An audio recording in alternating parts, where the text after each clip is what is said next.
Chasing Romance. Written by Liwen Ho. Chapter 1. Izzy. Izzy, dear, is that you? The hair on Izzy Sutton's neck stood on end. She'd recognize that shrill voice anywhere. Good grief. Had Mrs. Cooper followed her to the grocery store again? Pasting on a smile, she turned around and greeted her neighbor. What are the odds? This is the third time we've bumped into each other here this month. Sure, Valley Market was a favorite destination in their small town. Romance, Oregon, population 30,000, only had one downtown district, but there were enough businesses for everyone to frequent without the possibility of running into a familiar face. The gray-haired woman studying her over the rim of her spectacles had ulterior motives. It's the fourth time, dear. And the odds are high because I remember your schedule as well as my own. I view it as part of my duty to watch out for my neighbors. Izzy bet she did. Mrs. Cooper's sharp eyes were the first ones she saw in the morning when she looked out her kitchen window. After years of living next door to her, she understood her MO. I know why you're following me. The old woman feigned shock. What? I'm not following anyone. I'm here to buy some. Her eyes darted around the produce bins. Potatoes. The Mr. loves his hash browns. So do a lot of single men in this town, like my nephew who just moved here. He's a vet over at the animal hospital. Would you like to meet him? Well, you're in luck today, Izzy quipped, pointing to a display 10 feet away. Potatoes are on sale. $1.38 a pound. I was going to pick up some for myself. Mrs. Cooper harumphed. So that's a no to going out with Burl. A firm no. But thank you for watching out for me, all these years, she added, trying to sound more gracious than she felt. As I've said before, I'm not looking to be set up. But all the ladies at Bingo agree it's time you started dating. You need some companionship, especially now that you're all alone in that house of yours. If you're worried that no man will want you because of your, she lowered her voice, past indiscretion, you needn't worry. You're still a pretty young thing. I can't believe, Izzy shook her head. One of the downsides of living in a small town was that everyone and everyone's friend knew, or thought they knew, your business. I wish you all would stop talking about me behind my back, Mrs. Cooper. We're just concerned, you and your friends can stop worrying about me. Really? The older lady's eyes narrowed as she threw out her final offer. Say. I was going to have Burl over for breakfast tomorrow, but how about I send him over to your place instead? He'd pay, of course. That would save me some trouble. I do hate cooking. Izzy swallowed the chuckle bubbling up in her throat. The sudden flush in Mrs. Cooper's cheeks confirmed what she already knew. This sweet, old lady would go to any lengths to play matchmaker. Including lying about her award-winning baking skills. I can't imagine what a burden it must be for you to make your pies then. Does this mean you won't be entering the contest tomorrow? Their annual fall festival drew in crowds from the surrounding towns every second Saturday in October. Even with some tough competition, Mrs. Cooper's pumpkin pie recipe wowed the judges year after year. She would never give up her reigning title that easily. I said I dislike cooking, Mrs. Cooper retorted with a raise of her plump chin. That doesn't include baking. I already picked out my pumpkins when I came here 2 days ago. She lowered her voice as she continued, I'm adding a new ingredient this year. I would tell you what it is, but I'm afraid this recipe needs to stay a family secret. Unless you would like to become a part of, already guessing where this conversation was headed, Izzy let loose a deep breath when her cell phone rang. She plucked it from her tote bag, her chest warming as she read the name on the screen. "Sorry, Mrs. Cooper, I need to take this." "It's Gracie." "Of course. Say hello to her for me." The older woman waved as she pushed her shopping cart to the next aisle. "Hi, sweetheart, thank you for saving me," Izzy gushed as she answered the call. "Saving you? From what?" The bubbly voice on the other end of the line conjured up a mental picture of her daughter. Oh, how she longed to see her blue eyes and dimpled smile in person. "Guess who I ran into at the store, again?" "Not Mrs. Cooper." Gracie laughed. "Maybe it's time you got a restraining order on her." "Tell me about it." "Apparently, she and her friends all want to help me find a man. Why can't she accept the fact that I'm not interested in dating? The next time I leave the house, I'm going out the side door and taking the bus." That always worked with Grandma. She never suspected I'd snuck out when my car was still parked in the driveway. "Mama," Izzy chewed her lower lip, immediately regretting her admission. Her daughter's disapproving tone reminded her that she was supposed to be the adult, not vice versa. "I'm kidding. And I only snuck out a few times before your grandpa caught me and threatened to remove my room door." That was a genius move. He must have been such a cool guy. He was. Her daddy was the best. Cancer had taken him 20 years ago, but she could still hear his gravelly voice. "If you don't care to respect our rules, Bella, we won't care to respect your privacy." The wink he added when her mother wasn't looking confirmed how much she'd had him wrapped around her finger. She'd lost her best friend when he passed. Not to mention the last honest man in her life.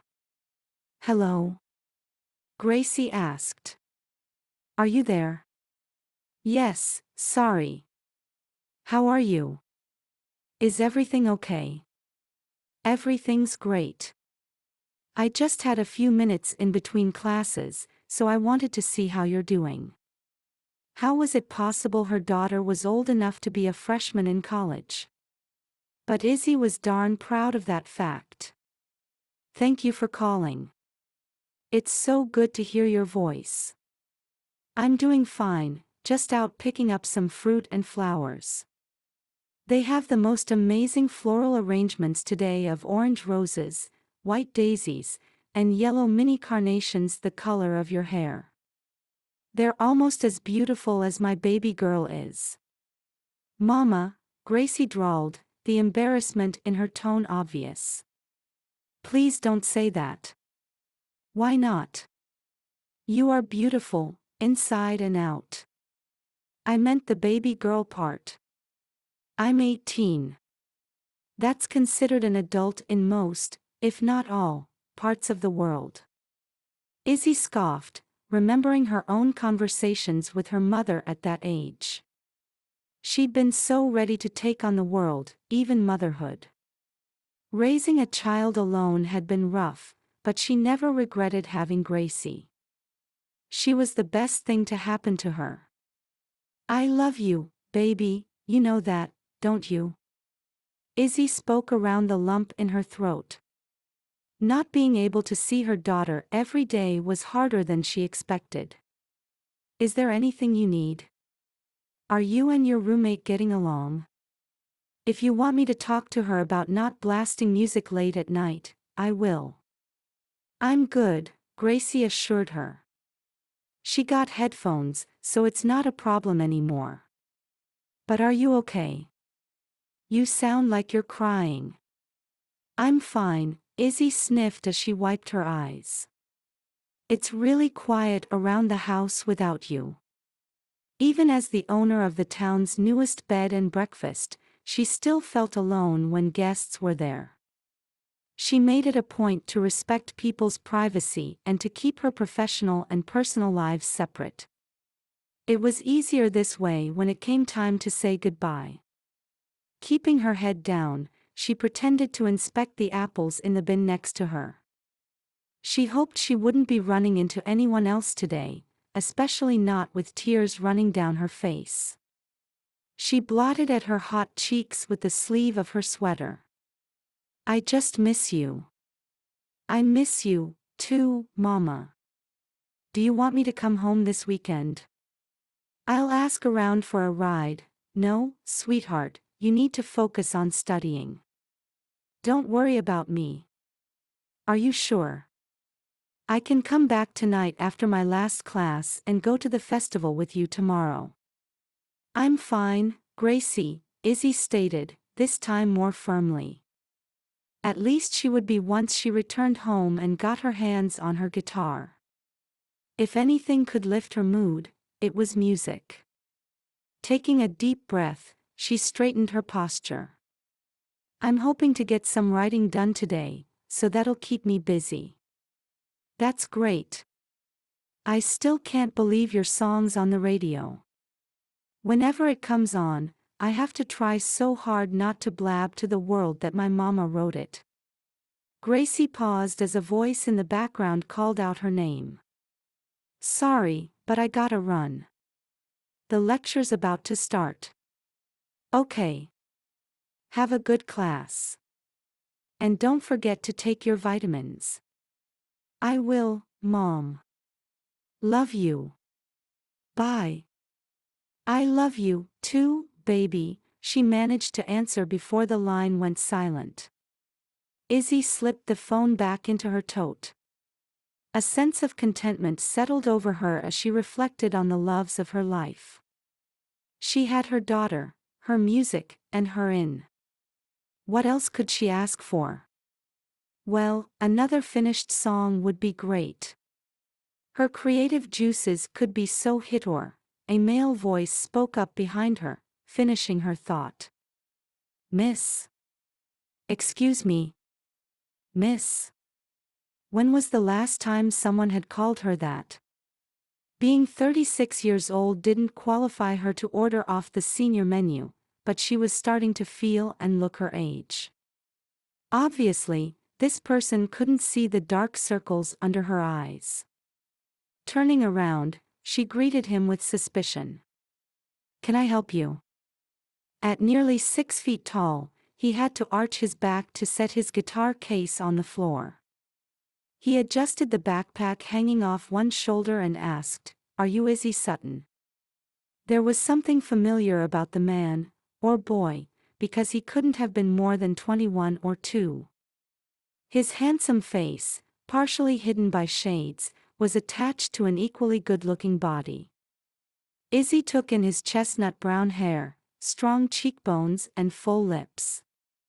A gleaming set of straight, camera-ready teeth flashed at her when he grinned. That simple act caused her breath to hitch. What a gorgeous smile. She could stare at it all day, which she realized, much to her embarrassment, she was already doing. She dropped her gaze. Yes, I'm Izzy. I don't believe we've met, we haven't. I got your name from the sweet lady over there. He nodded at the older woman eyeing them over a box of cereal. She overheard me asking about hotels. She said you're the owner of an inn. Good old Mrs. Cooper. She really did watch out for her neighbors. It's a bed and breakfast. Are you looking for a place to stay? Yeah. Preferably somewhere quiet. Breakfast included would be a plus. Izzy grinned. She bet he had a good appetite. Those pectoral muscles bulging under his cotton t-shirt needed nourishment. And she needed to stop checking him out. Focus, Izzy. Close the deal. You've only had one guest for the past 2 weeks. Let's get another room filled. Interlude Inn is the place you're looking for then. I have a room all ready, and you can expect a homemade meal delivered to your door every morning. We can head over as soon as I'm done here. I just have a couple more items to pick up. Sounds awesome. No rush though. I need to get some things myself, that's why I had the taxi drop me off here. He looked back to give Mrs. Cooper a thumbs up and returned his attention to Izzy. I'm liking this town already. Everyone's so helpful and friendly. Some more than others, Izzy quipped as she gave her neighbor a smile. Dear Mrs. Cooper prides herself on knowing everything about everyone. She lives next door to me, so this won't be the last you see of her. Sounds just like my Aunt May. Our neighbors joke that she's a walking Twitter feed. Hashtag, trending news. That's an accurate description, Izzy chuckled. This kid's lingo reminded her of Gracie, which was a good thing. It would be nice to have some youthful energy around the house, even if only for a short while. Why don't you grab your items and I'll finish up my shopping? We can meet up front in 10 minutes. Is that enough time for you? Yep, sounds perfect. She turned to walk away, then paused. I'm sorry, I didn't catch your name. Of course, where are my manners? He offered her another one of his dazzling smiles. The name's Chase. Chase. That's when the pieces of the puzzle fell into place like the harmonious notes of a guitar chord. No wonder he looked and sounded so familiar. She'd been watching Chase Lockhart's videos on YouTube for the past year. Why was the man who had helped finance the opening of her in here? He must have come to make sure she fulfilled her songwriting agreement. The problem was, she had nothing to show for her sleepless nights, and she'd already spent the advance they paid her. Her only consolation. He had no idea who she was, yet. Izzy noticed his outstretched hand, waiting for her to respond. She swallowed her shock and reached for it. It's nice to meet you, Chase. Welcome to romance. Chapter 2. Chase. Chase stretched out in the passenger seat of Izzy's car, only to have his knees bump against the dashboard. With his head skimming the roof, he was like a prisoner in a clown car. After 2 hours on a full flight, however, squeezing into this two-door sedan was a minor blip in his travel plans. Now that he was here, he was one step closer to achieving his goal, and he couldn't be happier. He recalled the phone conversation he had with his manager that morning. I called in a favor with a music publisher. The songwriter you've been looking for, I found her. Well, not her exactly, but I know where she lives. Up in Oregon in a town called Romance. With that one piece of information to go on, he booked the next flight out. Getting here was the easy part.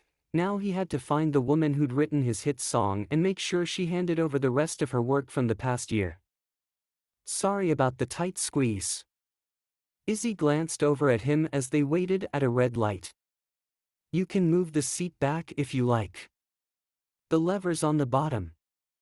Chase reached down and pulled the bar, scooting his seat backwards at the same time. His body welcomed the extra 2 inches, and he offered Izzy a grateful smile. Ah, much better. The feeling's returning in my legs. If I'd known I'd be driving a giant around today, I would have borrowed a truck. The grin she gave him made his mind go blank. Chase struggled for a witty comeback, but could only stare through his shades at the beautiful woman beside him. Izzy had grabbed his attention from the start with her strawberry blonde locks and sexy smile. The vulnerability, bordering on sadness, in her hazel eyes captivated him. She was unlike any woman he'd ever met. For a moment, he felt like a teenager on his first date, tongue-tied and unsure, which was the farthest thing from the truth. At 25, he was a grown man, not to mention a pop star. And pop stars were confident, creative, and in control, or at least they were supposed to be. Lately, he wasn't so sure he fit his new role. Uploading videos of himself covering hit songs had been something he'd done on a whim. He never imagined he'd amass over 1 million subscribers his first year or sign a record deal the year after. Fame and fortune had fallen into his lap like 100 Christmas mornings rolled into one, and though he was grateful, he'd never been under so much pressure. Pressure from his manager to get another album out. And pressure from himself to not disappoint his fans. It was all weighing down on him. He couldn't write a single verse, much less an entire song. He'd been trying for the past month, but trying wasn't cutting it anymore. That was a joke. His ears picked up on the concern in Izzy's voice. "Oh, yeah, I knew that," he assured her. "I guess the blood hasn't reached my funny bone yet. The circulation takes a little longer for us giants." She chuckled. "Don't worry. It seems to be working now." At least he hadn't lost his sense of humor. "I'm glad you think so." The light turned green, and Izzy faced forward. She drove for a minute in silence before asking, "So, what brings you to town? Are you here for the fall festival?" "No, not for the festival.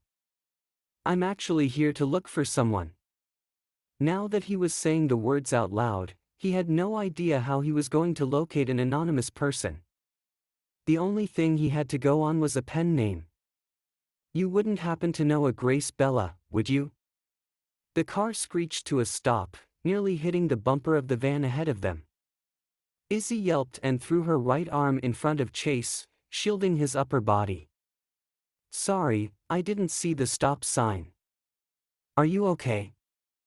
Half of him wanted to laugh at the idea that such a petite woman thought she could protect him. The other half, however, was enjoying the feel of her skin on his. The fingers that gripped his bicep were surprisingly strong and calloused, but oh so warm. Traces of a floral perfume filled his senses, making him aware of how close she was. He covered her hand with his and gave it a light squeeze. "I'm fine, thanks. I'm so tightly packed in here, there's no chance of my head hitting the dashboard even if I tried." She pulled away as if she'd been burned. There was no fire, but something was making her cheeks flush. She cleared her throat and murmured, "That's good." He grinned. So, he wasn't the only one experiencing sparks. "You've got quite a reflex there. Reminds me of my mom. She used to do that to me and my brother when we were small." Yeah, it's a mom thing, I guess," she murmured as she stepped on the gas.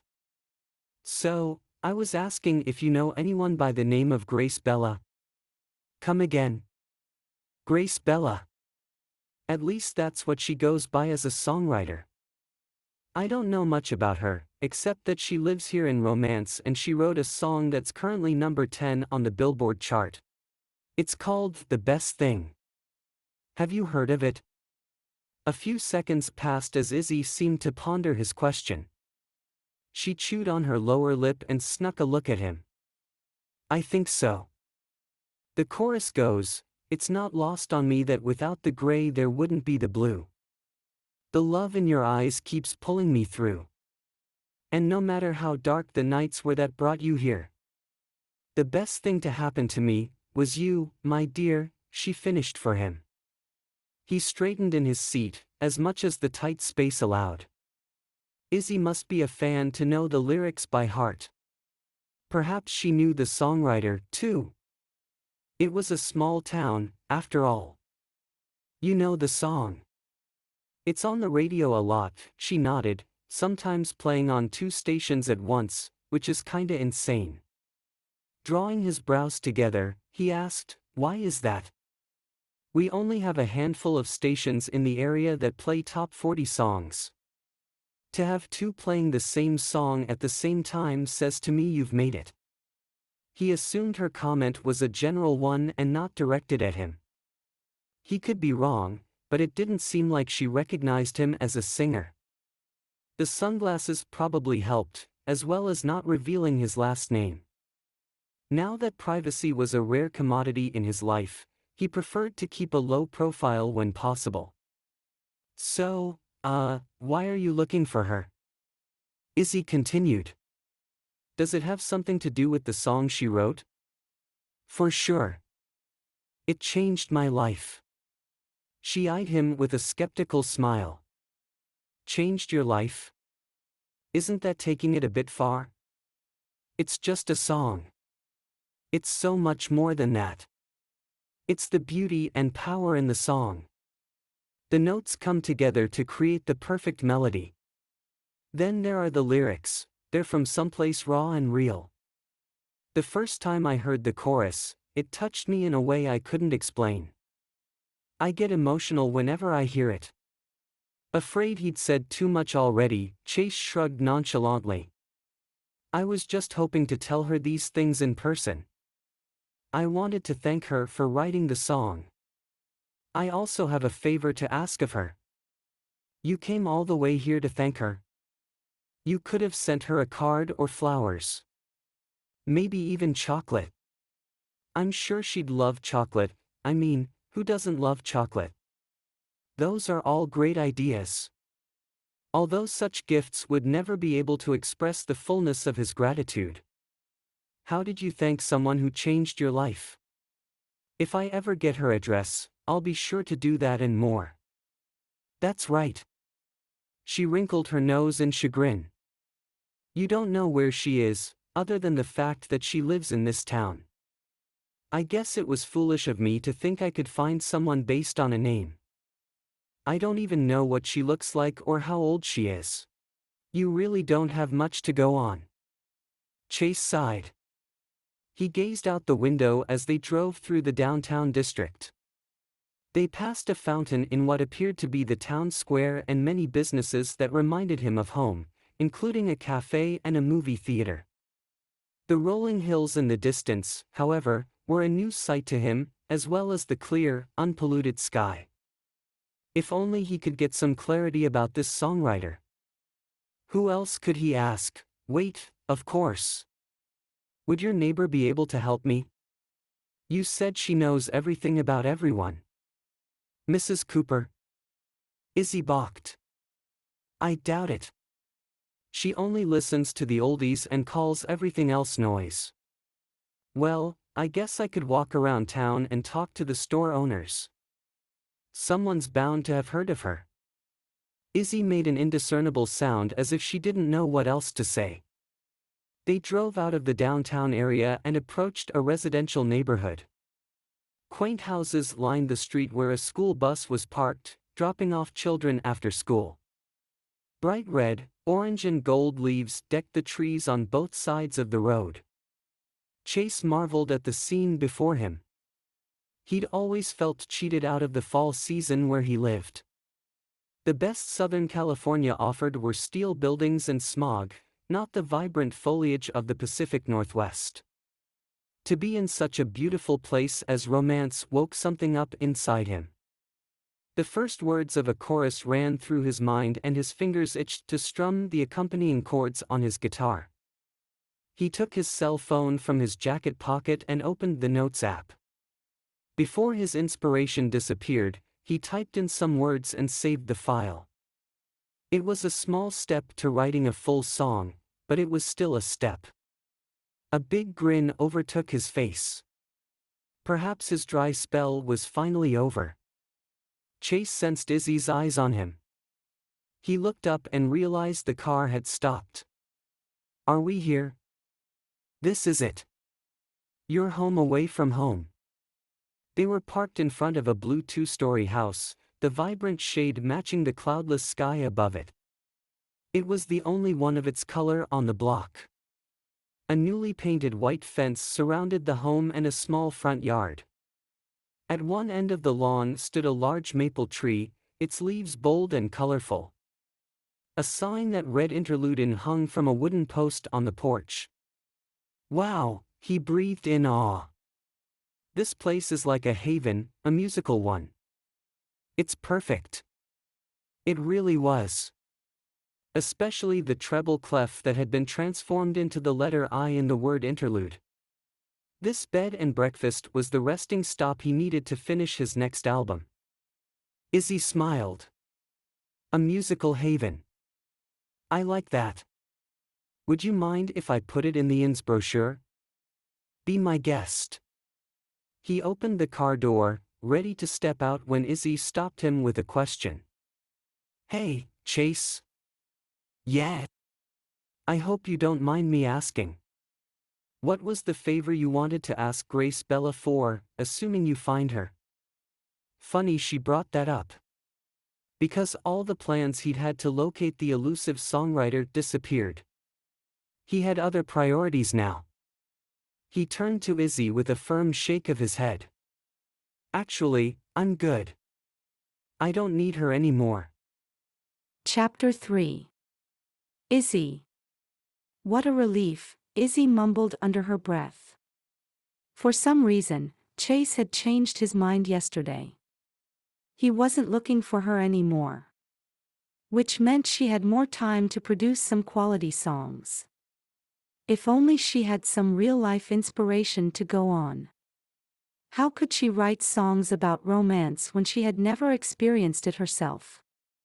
Contrary to what Mrs. Cooper and her friends thought, she had dated a handful of men over the years, but they had all confirmed one fact: she didn't need anyone, other than Gracie, of course. And now, with her daughter away at college, music was her priority. She would just have to find inspiration vicariously through books or movies, but certainly not with the handsome guy upstairs. With determination running through her veins, she vowed to keep her focus and began her morning duties. She first delivered breakfast to Dory, the guest from New York, who'd been laid up in the downstairs bedroom with a broken leg. After making sure she was taken care of, she picked up the meal she'd prepared for Chase. Her boots clicked against the wooden floorboards as she climbed the stairs. The rhythmic beat soon became an accompaniment for the muted sounds of a guitar playing on the second floor. Balancing the wooden tray on her left hip, she knocked on the first door and called out, "Good morning. Your breakfast is ready." The strumming from inside the bedroom stopped, and a shirtless man in jeans popped his head out. "Good morning. Thank you so much for this. It smells amazing." If she thought nothing compared to the mouth-watering smell of fresh bread, she was wrong. Something equally amazing held her attention. Izzy had a hard time keeping her eyes from drifting to Chase's bare chest. She hadn't seen a chiseled body like his up close and personal in a long time, and she certainly didn't mind the view. But it was the tattoo near his right shoulder that took her breath away. Noticing her stare, Chase pointed to the inked image of a guitar with the words "the best thing" under it. "You like it?" Izzy nodded, pausing to find her words. He wasn't kidding when he said her song had touched him. "It's beautiful. Thanks. I like seeing it when I look in the mirror. Makes me appreciate everything I have." She felt the weight of the tray leave her hands as Chase took it from her. "Right, your breakfast. If you want seconds of anything, let me know." "I will," he replied. "Thank you. I haven't had a homemade meal in a long time. This is a treat for me." Izzy found herself staring again. This was the first time Chase didn't have sunglasses on, and she could see up close that his blue eyes resembled the sea. This morning they also had dark circles under them. "It looks like you need some coffee. Or would you prefer juice?" "Coffee, please. I was up most of the night." He stepped back to place the tray on his bed, next to a guitar and a stack of blank musical sheet paper. "I hope I wasn't too loud." "No," she answered, "you were fine. The walls are insulated to keep the noise levels down. Insulation that I paid for with the money I made as your songwriter," she wanted to say. Instead, she kept her thoughts to herself and opted to stay professional. "I'll go get you that cup of coffee." "I can help myself," he stated. "It'd be good to walk around and stretch my legs." "Okay. I'll show you to the kitchen. There's a dining area you can use if you want to eat downstairs." "Sounds great. Let me throw on a shirt." She led the way for Chase, who had his tray in tow. When they reached the dining area, she directed him to one of two circular tables set for two. He took a seat, stretching his long legs to the side as he leaned back in his chair.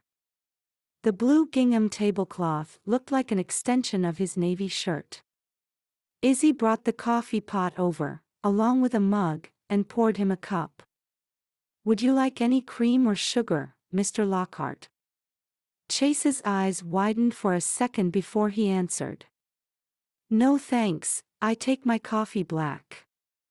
"All right then, enjoy your meal. I'll be washing dishes if you need me." She'd almost reached the kitchen when Chase called out to her. "Izzy, have you had breakfast yet? I'd love some company." She spun around, ready to decline his offer. "I don't normally eat with guests. How about you consider me a friend then? And as my friend, you can't let me eat alone."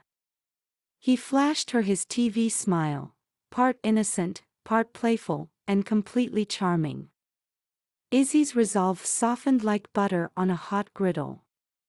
Her mind wanted to say no, her heart said otherwise. She reasoned he was her guest, so she couldn't afford to be rude. Although if she were being honest, she didn't like eating by herself either. "Okay, just for a little while." Minutes later they sat together in silence as they chewed their food. Chase quickly polished off his first helping of breakfast and was working on his second when he broke the ice. "I didn't mean to be rude. I was hungrier than I realized. I'm more awake now with some food in my system. It's all right. I figured you were enjoying your meal."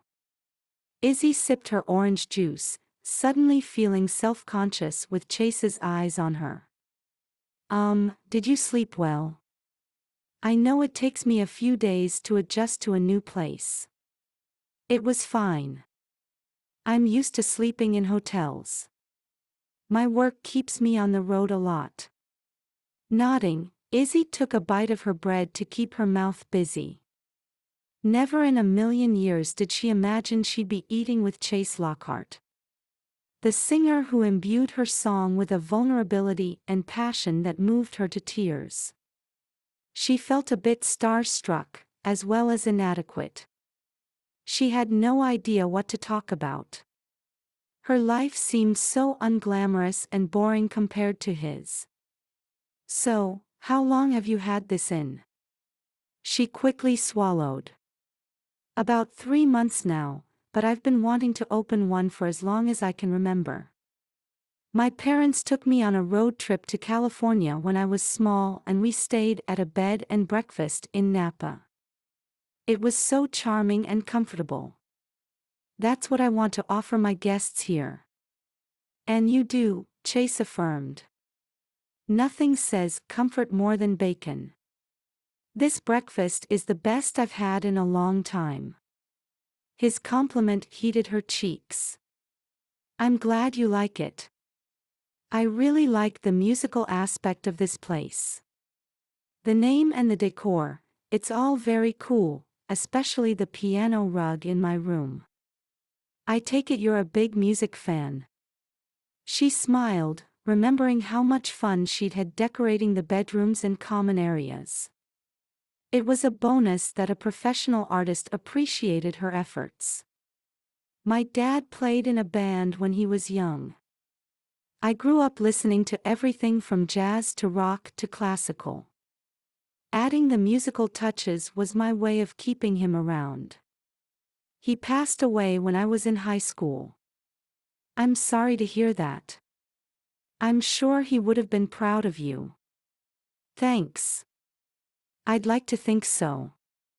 Izzy rushed on to change the topic.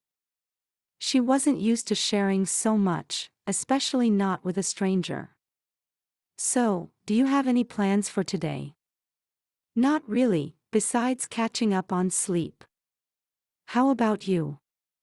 I'll be going to the festival later, she stated. You should check it out. It's romance's big event of the year. There'll be booths for face painting and pumpkin decorating and all kinds of food. And hay rides, too. She grinned at Chase's amused expression. It's not as hokey as it sounds, or maybe it is. I've lived here all my life, so I wouldn't know any different. You city folks probably have a lot more exciting things to do. Chase narrowed his eyes. Is it obvious I'm from the city? I assume most people who pass through here are. And the fact that your eyes glazed over when I mentioned hay rides kind of gave it away. A good-natured smile appeared on his face. So, it is obvious. Pausing for a beat, he added, I was actually wondering if you knew more about me than you let on. What do you mean? I never told you my last name, but you called me by it earlier. You know who I am, don't you? Izzy faltered in her response. Would affirming his identity give away her own? I did recognize you when we met. Was there a reason you didn't tell me you're America's newest pop sensation? I wasn't purposely hiding that about myself, I just didn't want to go around advertising it. As great as it is to be a household name, sometimes it's nice to be anonymous. She agreed completely. The reason she hadn't told anyone about her songwriting career was to prevent others from gossiping about her even more. I can understand your need for privacy. When you live in a small town, you learn that nothing goes unnoticed or forgotten.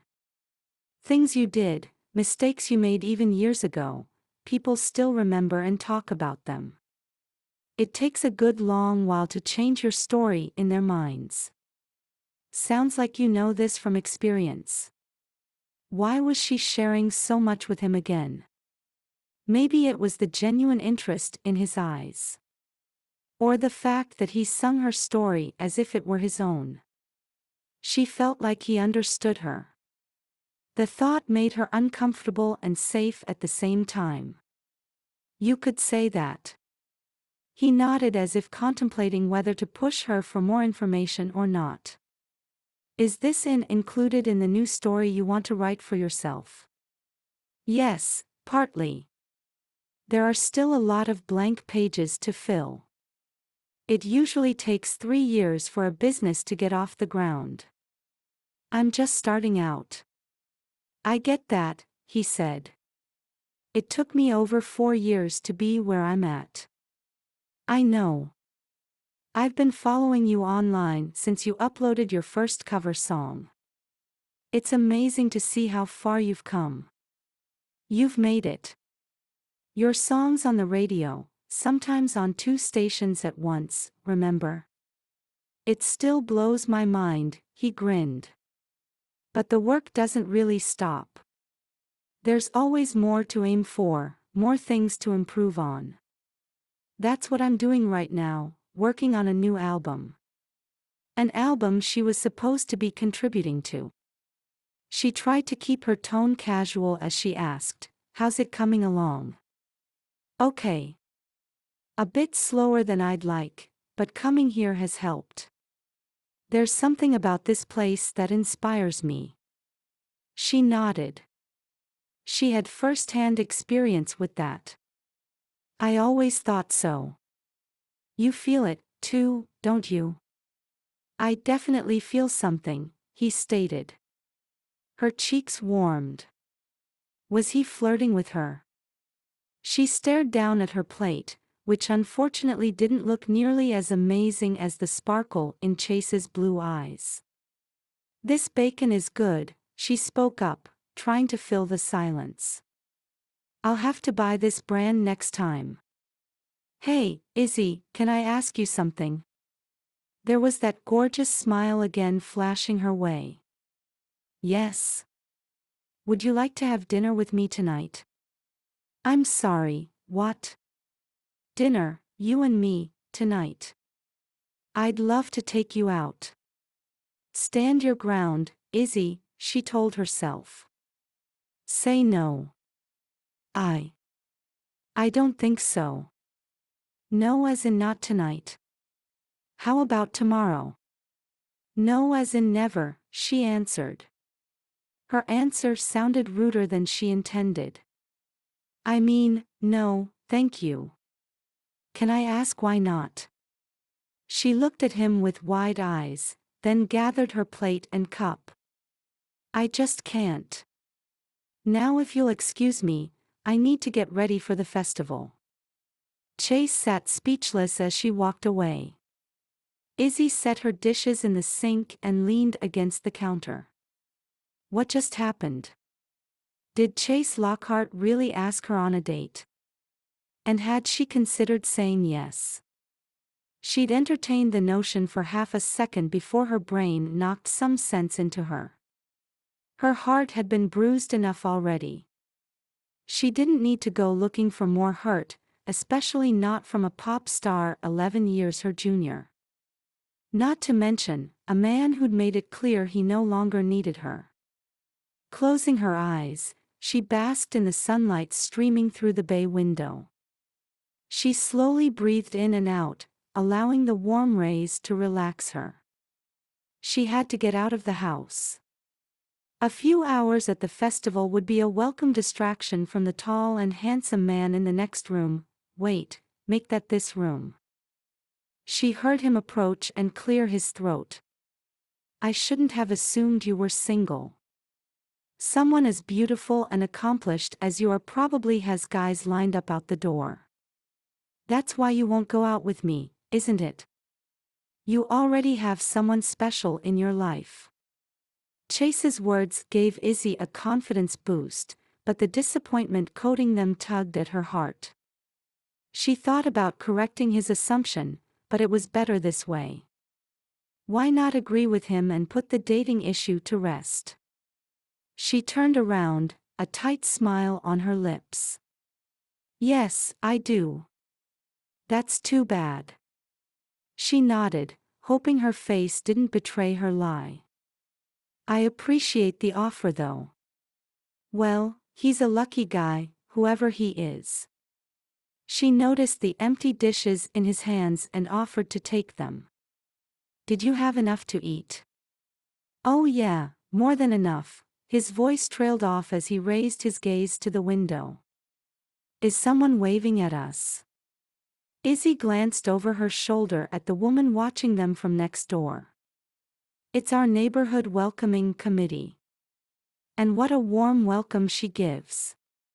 He waved back with a big smile. You know what, I think I'll head over to the festival after all. Mrs. Cooper mentioned yesterday she'd be selling her prize-winning pumpkin pie there. I can't remember the last time I had homemade pie. Maybe I'll even go for a hay ride, he winked. It seems there are a lot of things this city boy needs to experience. Is that right? She laughed. Chase was as genuine and down-to-earth in person as he was online, with a sense of humor to boot. It wouldn't hurt to spend a little time with him. She could consider it as research for songwriting. Her next words tumbled out without a care. How about I give you a ride? Chapter 4. Chase. This is so cool, Chase told Izzy. Thanks for agreeing to show me around. Izzy answered him with a small smile. No problem. I figured it'd be better if you had a tour guide.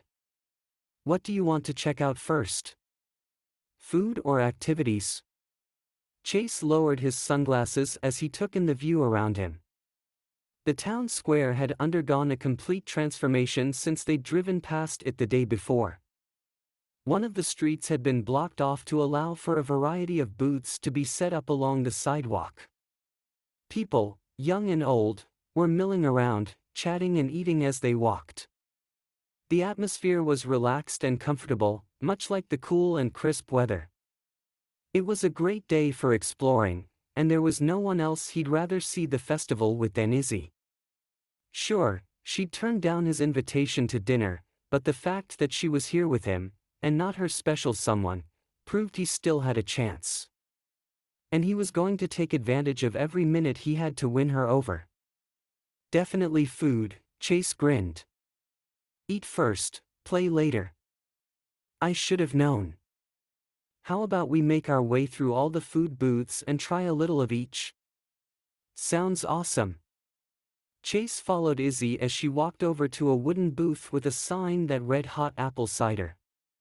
Underneath on both sides of the booth lay baskets full of shiny red apples, as well as bales of hay. He stepped ahead of her in line and offered to buy the drinks. He handed her a cup of cider and took a sip of his own. The hot liquid perked up his taste buds with its sweet and spicy flavor. This is delicious. Much better than the packets you get from the store. She craned her neck as she gave him a look of dismay. Don't tell me that's the cider you're used to drinking. It's what my mom made for my brother and me when we were growing up, he replied. I didn't know any better. You poor boy. The processed stuff doesn't even have real apple juice in it.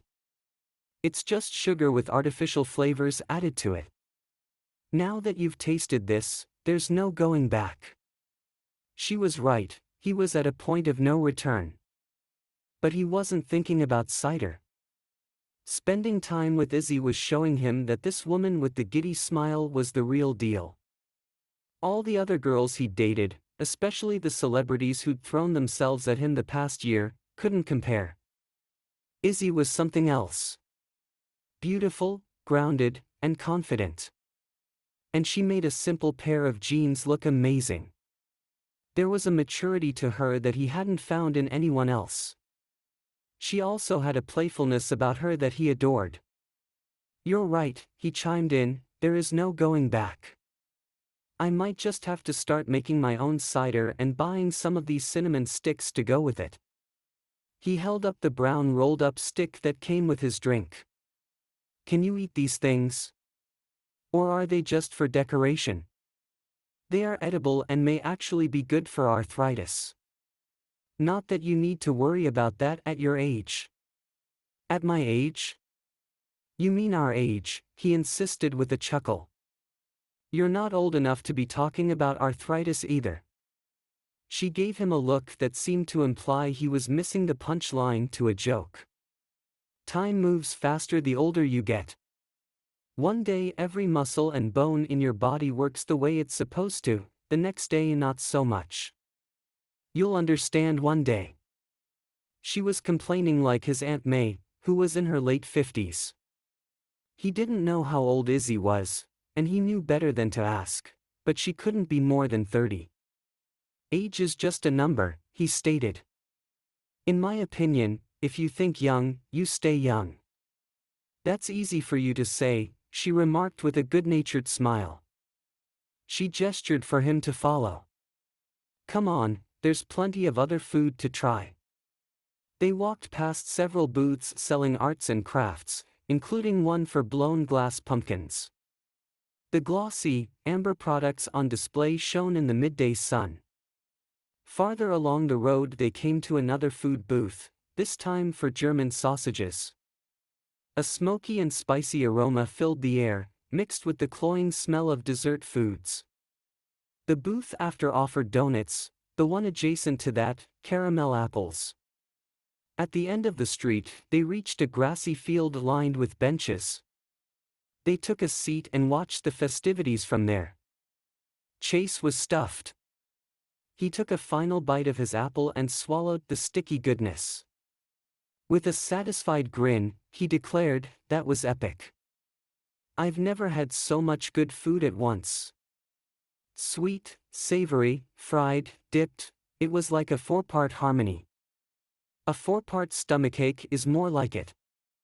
Heartburn, indigestion, and whatever else is going on inside of you that I don't want to think about. I have no idea where you put it all, Izzy teased. Your stomach's as flat as a washboard. He couldn't hide his grin. He might have grown an inch or two if it were possible, his confidence level was so high. You've been checking me out, have you? Izzy's cheeks flushed a bright pink to match her sweater. She laughed off her discomfort and hit him playfully on the arm. It was just a comment. Don't flatter yourself, kid. He grabbed her hand before she could pull it away. Holding her palm over his heart, he made sure she felt its pounding pulse. He needed to make something clear because she obviously had some misconceptions about him. If you can't tell, this is a man's body. I'd appreciate it if you'd refer to me as one. No more of this kid or boy talk. You, he pointed to Izzy, woman. Me, he pointed at himself, man. Are we clear? Are you serious? Who talks like that? She rolled her eyes. You should at least use proper grammar. You're a songwriter, not a caveman. Actually, I don't write my own songs. I have people who do it for me. They do a much better job at it than I ever could. She shook her head. I disagree. You disagree? With what? With, can I have my hand back? She spluttered. Her cheeks reddened again as she scanned the area. People are starting to stare. Were they? He spotted a group of teenage girls standing off to the side, whispering to each other. He assumed they were waiting for the hay ride, but they didn't budge when the line moved forward. It was possible they recognized him, even with a baseball cap and sunglasses on. No big deal though. He was used to being swarmed by fans and the paparazzi. A couple of onlookers didn't bother him. But Izzy didn't like being in the spotlight. He squeezed her hand, relishing the warmth of her skin, and let it go.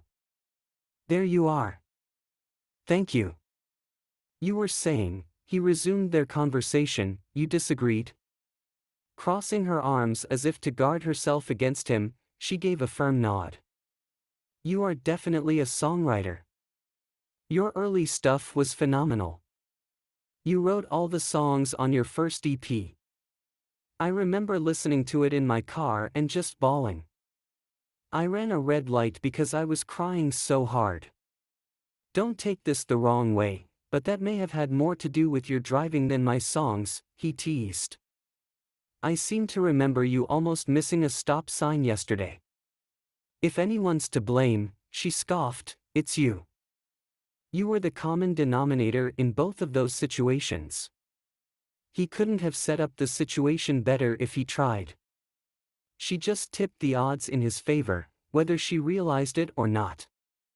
I'll gladly take the blame then. I like the fact that you find my presence distracting. That is not something to be proud of. He adored the way she wrinkled her nose in annoyance. Her tone remained light, however, a sure sign she was more at ease. Either way, I really appreciate you buying that first record. It means a lot to me that you liked it. How could anyone not? There was so much honesty and pure emotion in the words and how you sang them. Her expression turned thoughtful. Why didn't you write more songs for your second album? That was a good question, one he had stopped asking himself for a while now. It's complicated. I'm used to complicated, she stated. Try me. I'm listening. This was rare. Most of the time he was the one having to listen to everyone else, his manager, the music producers, even the fans. But someone was interested in what he had to say. When I wrote my first album, I'd just turned 21. I was young and eager and inexperienced. My YouTube channel had just taken off, and I couldn't believe there were people who not only wanted to hear me sing, but wanted to hear me sing my songs. It's an amazing feeling to have people appreciate your art. It's like giving them access to your soul. Izzy nodded, prompting him to continue. Back then, the words and notes flowed out of me like water. Each day was full of possibilities, and I lived and breathed music. I wrote that whole EP in a week and a half. 5 songs, he snapped his fingers, just like that. Half a year later, I got a full record deal. That's when everything changed. My manager, the label, everyone had their own idea of who I should be and what I should sing. It became all about the numbers, how many chart toppers I had and how many records I sold. I lost my creative drive and the ability to write. And the song I did write that made it onto the album was the one everyone hated. That hurt. Which one was that? Her brows furrowed as she thought. Oh, you mean, Why I Like You? Please don't mention it, he groaned. I don't know what I was thinking when I wrote that. But you must remember the inspiration behind the song. Whoever that girl was sounded really faithful. To be honest, the whole song sounded like an ode to your dog. Chase cleared his throat. That's because it was. Izzy's jaw dropped. When she recovered from her shock, she burst out laughing. What? You wrote a song about a dog? Not just any dog, he insisted with a bittersweet smile. Sadie had been my closest friend since I was 7. My mom got her for me the day my dad left us. One day I came home from school and my dad's clothes and car were gone, and sitting in his place on the couch was this sweet Pomeranian. She saw me through a lot of hard times. You could say she was my best thing. Your best thing? Her hazel eyes registered understanding. You mean like the song? Sadie was the best thing to happen to you. At the time, yes. I'd always wanted a dog, just not under those circumstances. But like the lyrics say, without the gray there wouldn't be the blue. Something bad happened, but something good came out of it. He ran his hand down his face, suddenly overcome with emotion. I wish you could have met her. As a puppy, she had these amazing dark blue eyes. On the nights when I couldn't sleep, I'd talk to her. When I heard the demo track that Grace Bella sent, I knew there was something special about her song. Everyone has something gray happen in their lives, but there's hope and a reason to go on if we're able to see the blue that comes from it. That's what that song showed me. Now you understand why I think it's so awesome. A single tear fell down Izzy's cheek, leaving a wet trail to her chin. She quickly wiped it away and squeezed out a smile. No. Your song is awesome. Now that I know about Sadie, it all makes sense. When did you lose her? 3 years ago. It was hard, but she had a good life. He reached over and placed a hand on Izzy's arm. He gave it a quick squeeze, then pulled back. It was such an honest, heartfelt moment, he didn't want to risk pushing her away. Thank you for listening. I didn't mean to unload so much on you. No, I'm glad you did. I feel like I know the real you now. What do you mean by that? I mean there's the charismatic side of you that you show during interviews and performances, but there's also this other side of you that's just human. Human, he scoffed. You mean boring? Not boring, relatable. I like seeing the boy, the man, she corrected herself, behind the pop star persona. Your life experiences are what make you interesting and more than just a pretty face. He could work with that, as well as the smile she was sharing with him. He'd never tire of being on the receiving end of that smile. So, you like my face? She rolled her eyes. You're impossible. But you do find me interesting and relatable?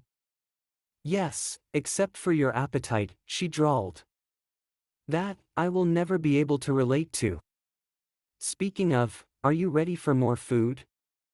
There's still Mrs. Cooper's pumpkin pie. Chase groaned. I forgot all about that. I'm afraid I'll have to take a rain check on the pie. She makes it every year, doesn't she? Izzy's eyes widened. Do you plan on coming back? Running a hand through his hair, he contemplated his answer. Was he serious about returning to romance? He'd made the comment glibly, and now that Izzy was asking him directly, he wasn't sure what to say. You were joking, right? She guessed. Of course you were. Yeah. He exhaled, relieved to have the decision made for him. What had he been thinking anyway? His life was a state away, and in some respects a world away in the music industry. There was nothing for him here in Oregon, especially if Izzy wasn't interested in him. And even if she were, he couldn't stay here forever. Hey, let's go try that hay ride you were telling me about. Actually, I think there's something else you'll enjoy more. She stood up and motioned for him to follow. Come on, let's go. Chapter 5. Izzy. Izzy led Chase past the hay ride and several more food and craft booths, making a right onto Main Street. The booth at the corner was for their local radio station, 96.1's The Beaver Jam. As Providence would have it, she immediately recognized the pop song blasting from the large speakers. Chase turned to her and smiled. Speaking of, he hummed the intro, then began softly singing the first verse of The Best Thing. Picking up the pieces stained with tears, nothing to go on, nothing left for me here. When out of the brokenness and pain, you found me, dear. Heart beating fast, Izzy held her breath as she listened. She'd always wanted to see Chase in concert, and here he was giving her a personal performance of her song, no less. If she were a teenage girl again, she'd no doubt be swooning in his presence. Even though she kept her emotions in check, she couldn't help but stare open-mouthed at Chase.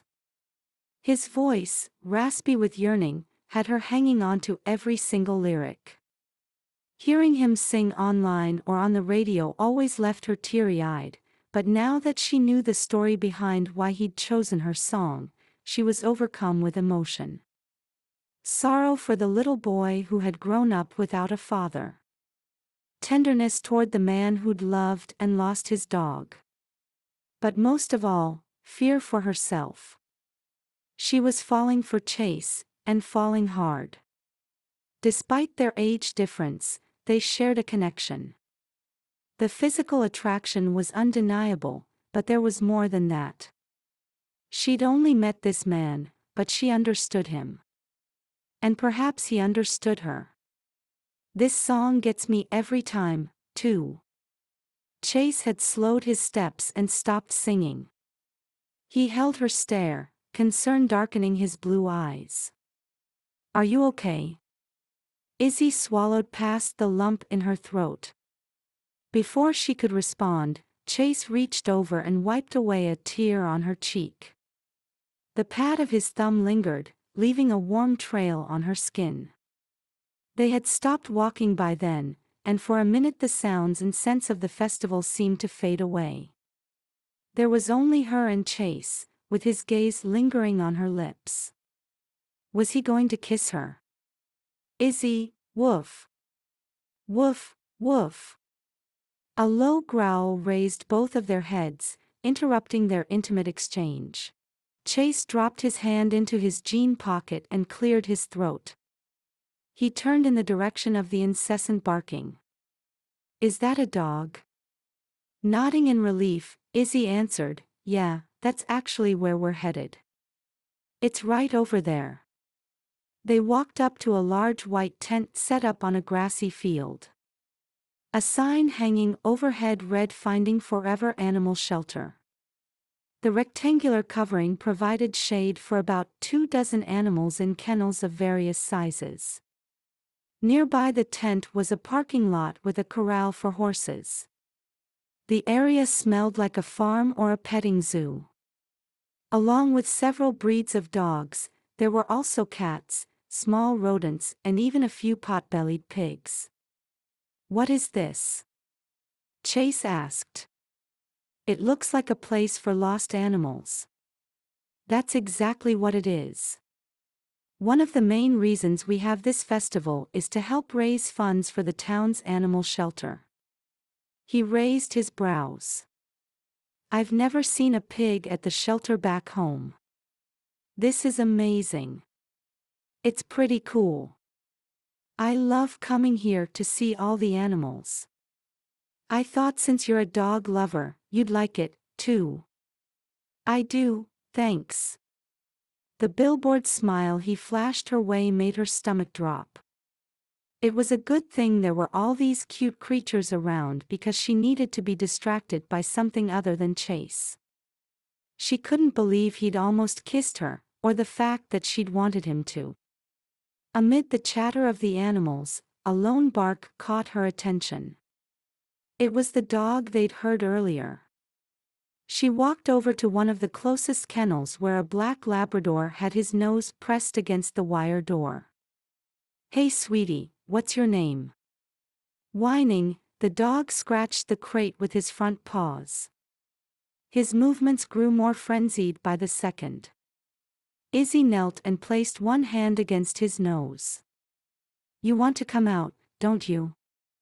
Chase lowered himself beside Izzy. He leaned close to the crate and lifted the brim of his baseball cap to get a better look. "Poor dog. Do you see his back leg?" Before he could elaborate, the dog began barking wildly. He backed away as far as the kennel would allow and growled, baring his teeth in Chase's direction. "Let's give him some space." Izzy took a few steps away and pulled Chase with her. She spotted his name on the information card attached to his crate. "Thor. His name's Thor. Seems more like Thor's evil brother, Loki, if you ask me." Shooting him a stern look, she admonished, "He's not evil, just scared. A lot of these animals came from bad homes before they were brought here. Who knows what he's been through." "I didn't mean he was evil. Thor's blonde, his brother's dark-haired. That's the resemblance I was referring to." He pointed to the crate's left side. "You're right, something happened to him. His back leg's missing some hair." Izzy spotted the area Chase mentioned. Without fur covering it, part of Thor's hind leg was as hairless and pink as a raw piece of chicken. Why would anyone mistreat such a sweet animal? She felt an unexplainable compassion for the dog and wanted to find out his story. She called out to a volunteer worker carrying a clipboard. "Excuse me." The woman with the name Jessie on her name tag approached them. "Can I help you? Can you tell me what happened to this lab's leg?" Jessie glanced at her clipboard and flipped through the paper attached to it. She stopped on the third page and furrowed her brows. "It says here that Thor was found roaming the streets on the outskirts of town. Brent, the owner of the shelter, guesses he got hurt from being dragged along the road," she winced, "by a car. That's horrible." Izzy turned to Chase with a frown. "No wonder he's a little jumpy." "Jumpy is putting it mildly," he replied warily. "He's still showing me his teeth." "He's really a sweetheart," Jessie cut in, "but he does need some time to trust people. Once he gets to know you though, you're guaranteed a friend for life." Curiosity pushed Izzy closer to Thor's crate again. She took a few slow steps and knelt, patiently waiting for the dog to approach. When he did, she placed her hand against the wire and let him sniff her. Loud whining filled the air as Thor once again pawed at the door. "He's never been this eager with anyone before," Jessie exclaimed. "He likes you." "Well, she is a likable person," Chase agreed. This dog has good taste, that's for sure. Izzy glanced over her shoulder and caught the sparkle in Chase's eyes. Heat rose from her neck into her cheeks. The man was sure skilled at making her blush. Thanks. So, Jessie piped up with a hopeful smile, are you interested in Thor? Izzy spun around. You mean do I want to adopt him? Yes. I assumed that's why you were here, to adopt an animal. Oh no, we were just looking. I'd love to have a dog, but I can't right now. Even as she said those words, her maternal instincts kicked into gear. Why couldn't she take Thor home? Having a dog around the house would make the days less lonely. Especially when Chase left romance, which he inevitably would. That's too bad, actually, why not? Izzy stood to her feet and faced Jessie. I'll take him. You will? Jessie and Chase asked at the same time. Placing her hands on her hips, Izzy declared, yes. I can give Thor a good home and he can give me what I'm looking for, a loyal friend. It's a win-win for both of us. That's awesome, Jessie squealed. Let me get you started on the paperwork. You can take him home today. Minutes later, Izzy had filled out the forms, paid the adoption fee and received Thor's medical papers. She waited expectantly as Jessie prepared to take him out of the kennel. This is a great thing you're doing, Chase remarked as he stood with her. You're going to make a huge difference in his life. I hope so. It's partly a selfish thing, too, she admitted. It gets pretty quiet at the inn when no guests are around. Business slows down a lot in the fall and winter months. At least I'll have someone to keep me company. Chase nodded, his brows drawn together. I wish I could stick around longer, but I need to head home tomorrow. He was leaving already.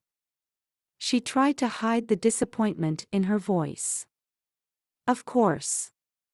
I didn't expect you to stay forever. I need to be back in the studio next week to start recording my new album. Sure. You're a pop star. That's what pop stars do.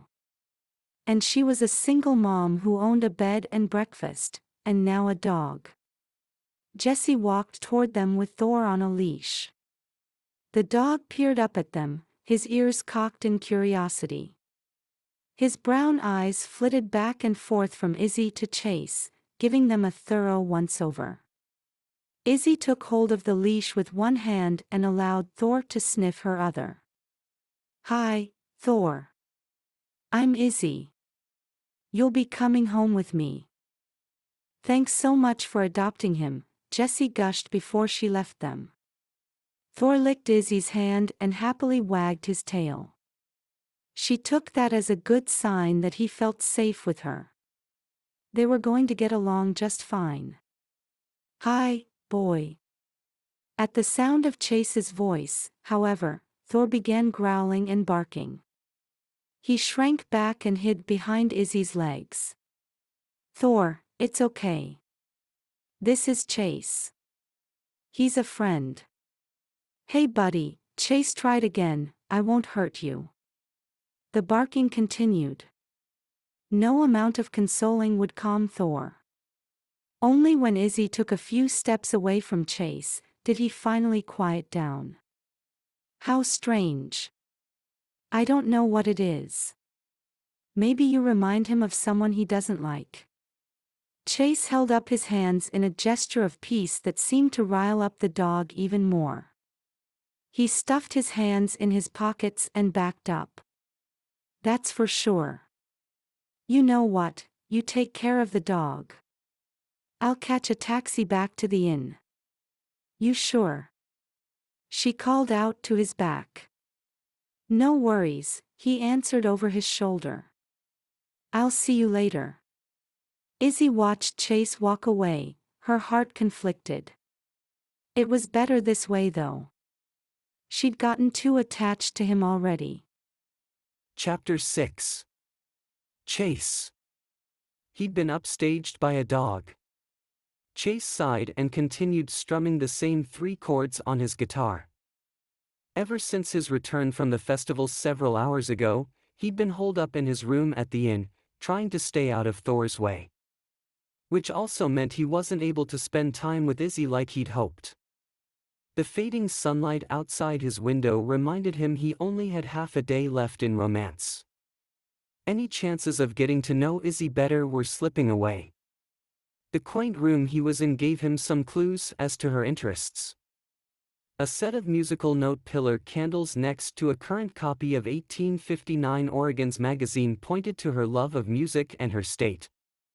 The painting of a little girl hanging over the bed, however, seemed out of place. Her heart-shaped face resembled Izzy's, but the eyes staring back at him were bright blue instead of hazel. Who was this child and what significance did she have in Izzy's life? His fingers picked at the metal strings mindlessly. Since he'd taught himself to play the guitar at age 15, his world had opened up. He'd found fame and fortune, but the one thing he longed for the most, love, still seemed out of reach. He could sing about it, but without living it, his songs were just a shadow of the real thing. The piece he'd started writing the night before was evidence of his lackluster love life. It was more of a jingle at this point. He was stuck on the second line of the chorus. And without the chorus, he had no direction for the verses. He'd spoken too soon. He needed to find Grace Bella after all. He ran his hands through his hair, certain it was standing on end after wearing a cap for most of the day. Getting up from the bed, he decided a shower was in order. Hot water plus the great acoustics of a bathroom always gave him a burst of inspiration. Halfway through the shower, he'd gotten 0 ideas for his song, but he did have a great-smelling head of hair. The sweet coconut scent of the shampoo was one he'd come to associate with Izzy. As he finished rinsing the soap from his body, the bathroom light suddenly flickered, then went out. He turned off the water and stepped out of the shower, fumbling for a towel in the dark. He had it wrapped around his waist when a knock sounded on his bedroom door. "Chase?" "Sorry about the lights," Izzy called out. "I was vacuuming and using the microwave and listening to music." He opened the door to find Izzy with her hair piled on top of her head and 2 flashlights in hand. She'd changed since he last saw her into a pair of black yoga pants and a gray top that bared one shoulder. She looked even younger than usual, even with a few worry lines creasing her forehead. "How do you manage to listen to music and vacuum at the same time?" Izzy's eyes flew from his face to his still dripping torso. Her mouth opened and opened again, but no sound emerged for a good 5 seconds. When she finally spoke, her cheeks had darkened several shades of red. "It's, just something I like to do." She handed him one of the flashlights and dropped her gaze. "I'm going to flip the circuit breaker. This is the second time this has happened this month. I better have Josh come look at it," she muttered to herself as she turned to go. "Is that your boyfriend?" No boyfriend. Josh is the electrician." So, there wasn't anyone special in her life. Good to know. "The only man in my life is a furry one." As if on cue, the high-pitched clicking sound of dog nails on hardwood echoed in the hallway. A black, moist nose appeared in the doorway and gave Chase a quick sniff. Thor wagged his tail and licked the drops of water trailing down his legs. "Hey Thor." Chase held out his hand to him and received a lick in return. "So, you like me now? Or am I just a substitute for your water bowl?" "He just had some water," Izzy answered for her dog, "so that can't be it." She studied the scene before her, then gasped. "Do you think something you had on earlier spooked him? Like your sunglasses or my cap?" He reached for the baseball cap lying on the dresser. It wasn't the sunglasses. Jesse had a pair on, too. This must be the culprit. Yes, your cap. I bet whoever hurt him had been wearing one, too. Sure enough, Thor caught one glimpse of the cap and backed away. Chase tossed it aside and placed his hands on his hips, a proud grin crossing his lips. Mystery solved. I'm one of the good guys now. It seems like it, Izzy murmured more to herself than him. Are you hungry? I didn't know if you had any dinner plans or not. I heated up some leftovers from breakfast if you want to share them. Sure, that sounds great. I'll come down in a minute. Take your time. She patted her leg and motioned for Thor to follow her. Come on, boy. Let the man get dressed in peace. Izzy had called him a man. It seemed like someone was seeing him in a new light. The dog, for one, did. What a day. Things were finally looking up. Chase toweled off and threw on a t-shirt and a clean pair of jeans before heading downstairs. The lights had yet to come back on, so he followed the brightly illuminated path his flashlight shone. He found Izzy seated in the dining area with 2 plates of food and glasses and Thor lying at her feet. A trio of candles made up the centerpiece. He greeted her and took a seat. You didn't say anything about a candlelit dinner. I would have dressed up, he joked. This isn't exactly by choice, she sighed. Flipping the circuit breaker didn't work. I left Josh a message, hopefully he'll call back tonight.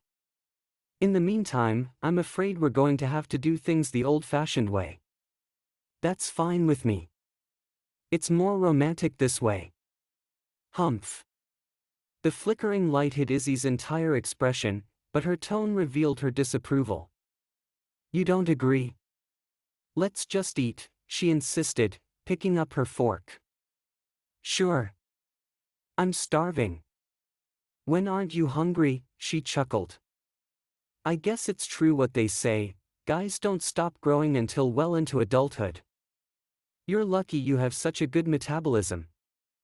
Once you reach 35, it all goes downhill. Gravity really starts working overtime then. The confidence in her voice had returned, as if she were speaking from experience. 35? How would you possibly know anything about that? Izzy stopped eating and set down her fork. How old do you think I am, Chase? I have no idea, he stammered, before taking a drink to wash down a bite of bacon. I mean, definitely not more than 30. I'm 36. His jaw dropped. 11 years was a bit of a stretch. Oh, wow. I had no idea. I know you didn't. But now you understand why I feel so old next to you. And why you shouldn't be talking about having romantic dinners with me, she added with a wry smile. A few more years and I'd be old enough to be your mother. Now it was his turn to laugh.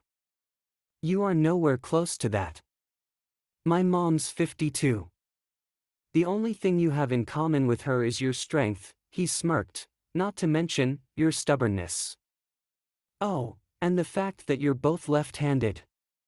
The two of you would get along well. She'd love to hear about this place and how you got it up and running on your own. She had to do a lot of things by herself after my dad left, so she'd respect that about you. I'm sure she'd cook for you, too. Cook for me. You can stop your crazy talk, young man. I am not ready to meet your mother. She raised both hands and shook her head. Why did I even say that? Now I'm talking crazy. This is what being near you does to me. He'd never been so happy to take the blame for something, again. There was no denying he'd left an impression on her. So, you do like me. What? You feel something for me. Admit it. No, Izzy refuted, her tone unconvincing. Fine, maybe a little. But it doesn't matter. You're leaving tomorrow. Your life is in California, mine's here in romance. Exactly, he cut in. We're in romance of all places. There's no better place for two people to find each other than here. Chase reached across the table for her hands. California's only a plane ride away. We can make it work. Izzy pulled away, her calloused fingertips grazing a path across his palm. I appreciate the sentiment, Chase, but we can be friends, nothing more. But don't you feel our connection? You have to admit there's something there. We're two people who happen to enjoy the same music, she shrugged. But we're two very different people. It's not just the age, it's everything else. You're a pop star, for crying out loud. You could have any woman you want. Before he could reply, a cell phone rang. Izzy fished it out of her pants pocket and answered, "Hi baby." She held up the black screen and frowned. Darn. My phone's out of battery. Didn't you say there's no boyfriend in the picture? There isn't. That was my daughter. I need to call her back or she'll worry. You never mentioned you had kids. Just one. She's away at college. I wasn't hiding that fact, it just never came up, she remarked casually, using the same line he'd used earlier about his celebrity status. Can I use your phone? College? How is that possible? Oh, it's possible, all right. Ask anyone in this town and they'll tell you all about how I turned wild after my daddy died and got pregnant before graduation. So that's what she had meant about trying to escape her past. Still shocked, Chase drew his phone out of his pocket and handed it to her. The screen's a little cracked, but it still works. Thanks. Once she finished leaving a voicemail, he continued with his questions. And the father? Where is he? He cheated on me, so I broke things off. He left romance before she was born. He nodded, letting all this new information sink in. Izzy was stronger than he realized. You really do have a lot in common with my mom. How do you manage it all? It must be such a load on your shoulders to have to do everything by yourself. I had my mom's help early on.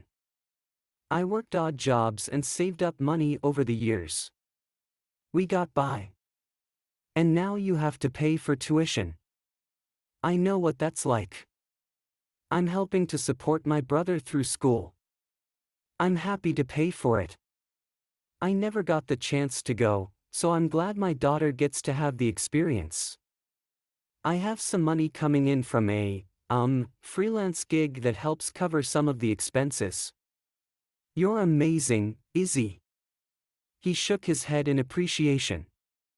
A single mom, an entrepreneur, and a woman who seemed unfazed by his celebrity status, what a rare find. I like you even more now after knowing all this about you. She scoffed. You don't give up, do you? In the next second, the entire room lit up and the sound of music flowed from the adjacent room. Chase blinked quickly as his eyes adjusted to the light. Seeing Izzy's grin lifted the corners of his mouth into one of his own. To answer your question, no, I don't give up. Not on something I believe in. The smile disappeared. Your food's getting cold. Do you still want the bacon? It doesn't look too appetizing. He glanced down at his plate where the bacon grease had solidified into white chunks. I'll heat it up now that the microwave's working. Let me. She took his plate. You're my guest. Before he could protest, Izzy walked off to the kitchen with Thor following close behind. He picked up his phone to check the time just as the screen lit up with an incoming call. Hello? A young woman answered. Hi, this is Gracie Sutton. I got a call from my mom at this number. Her name's Izzy, Isabella Sutton. May I speak to her, please? Gracie? Isabella? Who was this? Are you Grace Bella? No, I'm Grace. My mama's Isabella. The voice paused before asking, who is this? I'm Chase Lockhart. Chase Lockhart? No way. Your song was just on the radio. I mean, my mom's song, well, more like you singing her song. Wait, what are you doing with my mama? How did you find her? Apparently, he'd found the woman he was looking for in romance. But why had she been keeping her identity a secret from him? Chapter 7. Izzy. Your daughter Grace called, Chase announced. Izzy closed the microwave door and turned around. Oh? Is she still on the line? I told her you'd call back later. After we have a chance to talk. The emphasis Chase placed on the word talk made her nervous. What did Gracie say to him? She handed him his plate of food with a small smile. Here you go. You should eat it while it's hot. He set the plate aside and faced her with his arms crossed. The bacon can wait. My questions can't. Questions? Suspecting she was about to be interrogated, Izzy took some steps back until she bumped into the counter. She crossed her arms as well. What about? I should have caught on earlier, he mused, shaking his head. Your love for music and how you reacted when you saw my tattoo.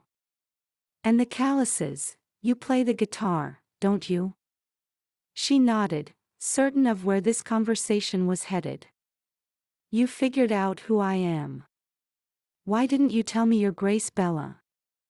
And don't say it's because the subject never came up.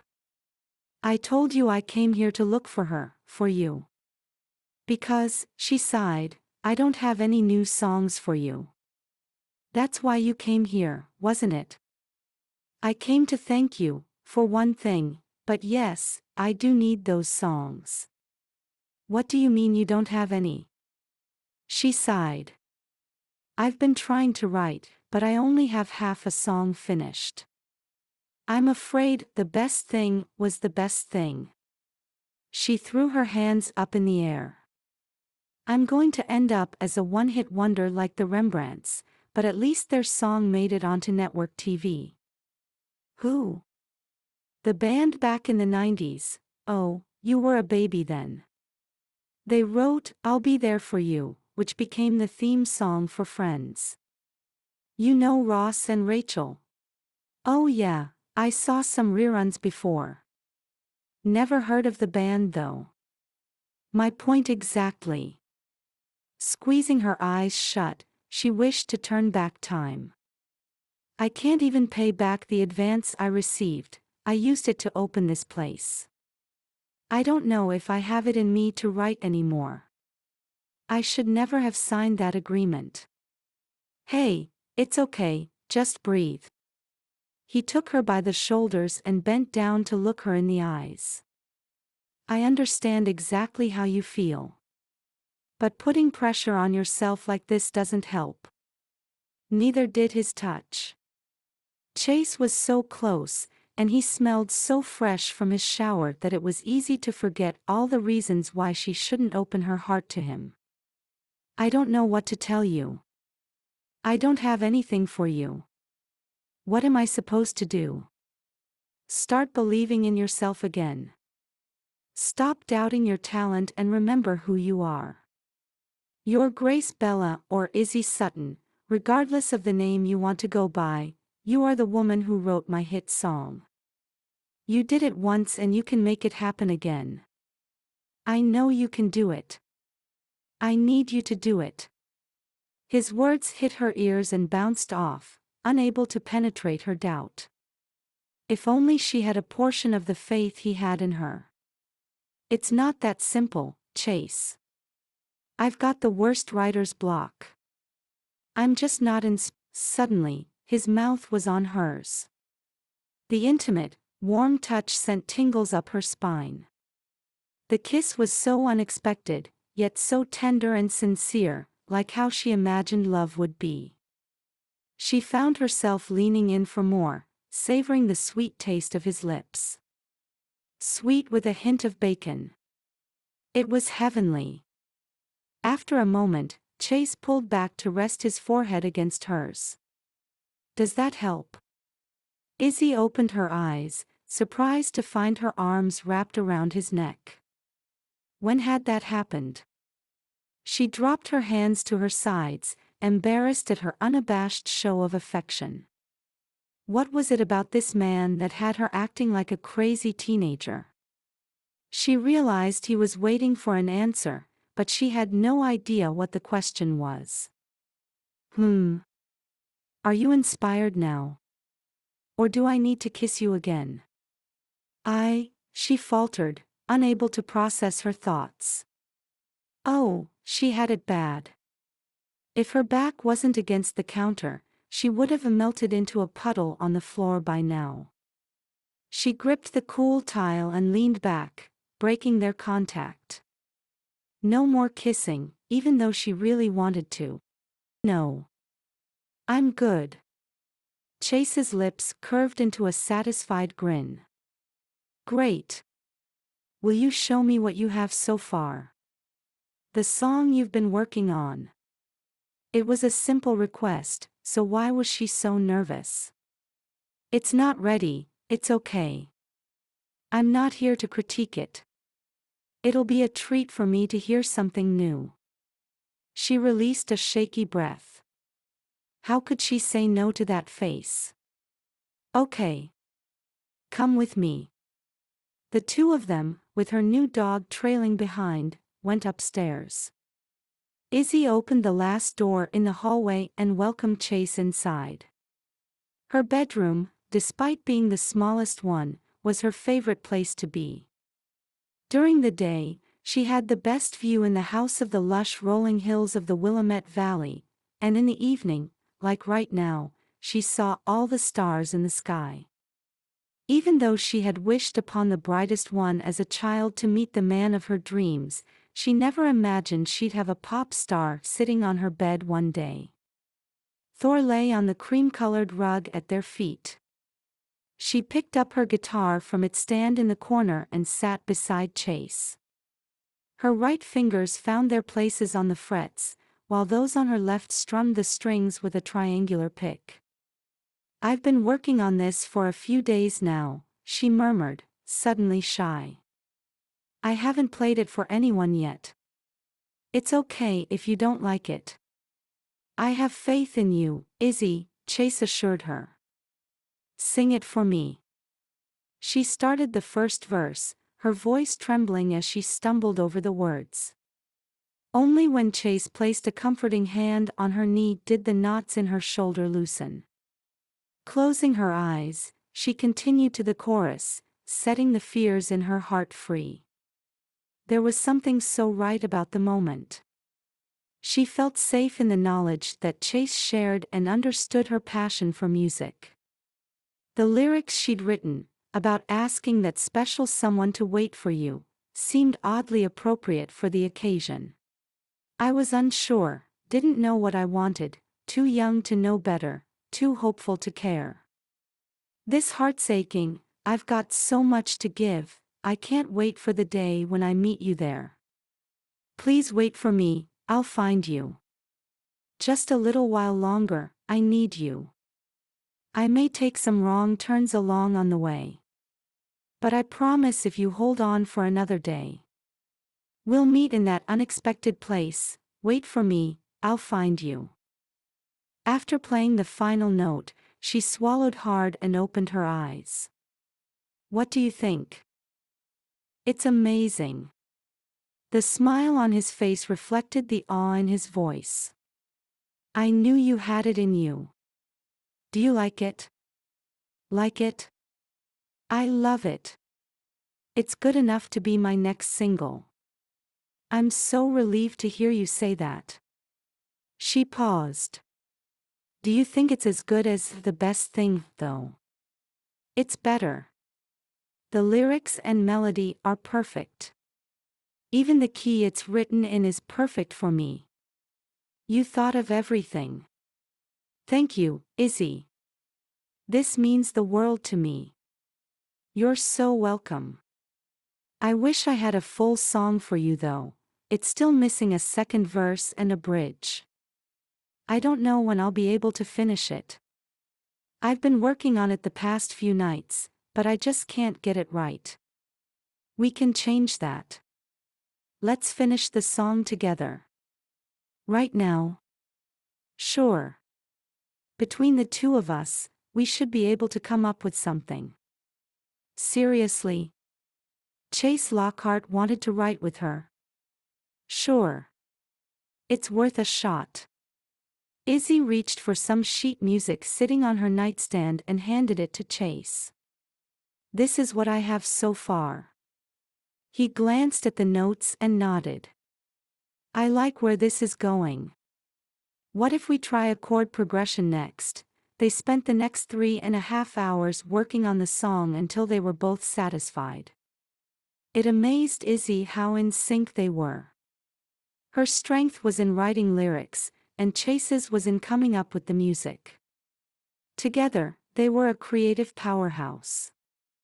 It was the most fun and refreshing experience she'd ever had as a songwriter. This is it, Chase announced after they had sung the song from start to finish. We did it, Izzy. We sure did. It's amazing how it all came together. I've never written a song with anyone else before. Have you? He set his guitar aside and faced her on the bed. No. And I wouldn't want to after this experience. I can't imagine the process being as smooth with anyone else. We have something good going on. You have to agree with me on that. Izzy hesitated before she replied, musically, yes. His blue eyes darkened with intensity. There's more to it than that. Like I said before, we have a connection, a strong one. Tell me something, what is it? The lyrics you wrote, are they true for you? Because they're true for me. I've been waiting for someone like you to come into my life. I came here hoping to get a love song, but I found so much more. What about you? Do you mean the words you wrote? He sounded so earnest and vulnerable, she didn't have the heart to turn him down. At the same time, part of her didn't want to. She'd written the song with him in mind, but those lyrics were hers as well. Was she ready to trust a man again? Specifically, could she trust him? I don't know. I think you do. The way you kissed me earlier tells me you do know. It was hard to disagree with that. Or do you go around kissing every guy you don't like? He teased her, a sly, satisfied grin lighting up his eyes. Actually, you kissed me. But, he countered, you kissed me back. I didn't want to be rude, she offered with a weak smile. No woman in her right mind would turn down a kiss from Chase Lockhart. He set his jaw as he answered, I don't go around kissing any woman. I like you, Izzy. Only you. His words hung in the air, waiting for a response. She'd heard them before, but this time she believed them. She trusted the man speaking them. But how are we supposed to make this work? We have so many things going against us. The long-distance thing, not to mention the age thing, we're only a plane ride away and our ages don't. Wait, hold up. Are you saying you want to make this work? He gestured to the both of them. You, Izzy Sutton, and me, Chase Lockhart, the two of us together.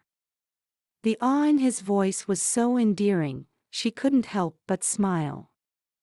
And to think she was the reason for it. At least you didn't give a caveman response this time. I will never talk like a caveman again if that means you'll give us a chance. Oh, How she wanted to, but he deserved a fair warning. You should know I'm not good at this, at relationships. It's just been me and Gracie for a long time. I dated a handful of guys over the years, but there was never a connection with anyone that was worth pursuing. Never as strong a connection as the one we have. She nodded, knowing how vulnerable she was making herself. I feel it, too. Give me a chance then. I promise you'll be safe with me. Even though her mind flashed all kinds of warning lights, her heart told her to trust again.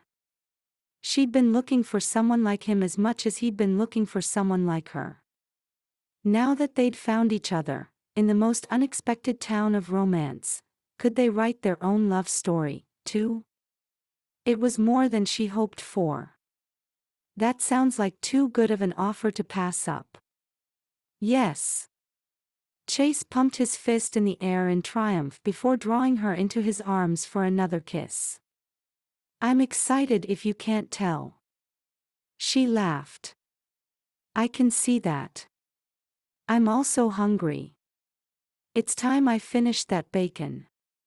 He patted his flat stomach and grinned.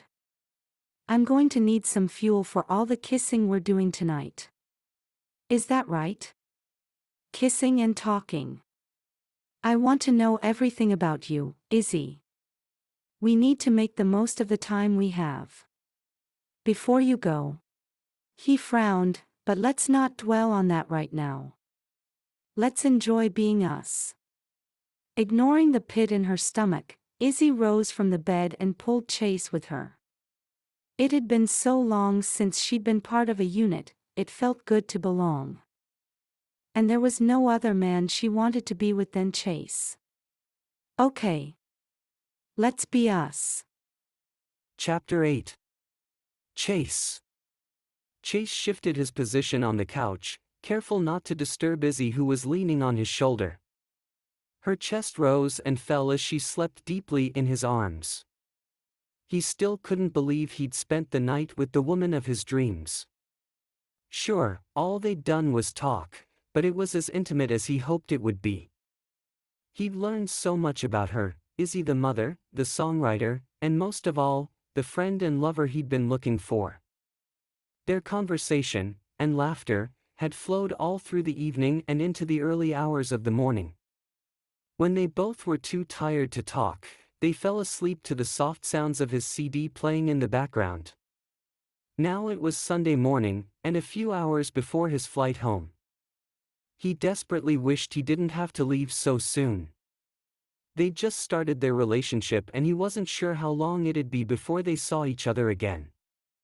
He'd never been in a long-term relationship before, let alone a long-distance one. But the way he felt about Izzy, how he got the same rush with her that he got making music, made him want to try. His phone vibrated with a series of incoming messages. He picked up his cell from the couch and scrolled through the texts. Have you seen the tabloids? Where are you? Call me ASAP. As soon as he read the final text, his cell rang. He answered it with a hushed, "Hold on a sec," as he placed a cushion under Izzy's head and stood up. The voice on the other line ignored his request as he continued talking. Chase, why was I the last person to find out? I'm your publicist. I'm supposed to field the questions, not ask them. Hey, Shawn. Chase made his way to the kitchen sink to get some water. The middle-aged publicist his manager had hired was a bit of a grump, but he sounded even more disgruntled than usual. What are you talking about? The girl. There are photos of you with her. I don't recognize the place. Where are you, Chase?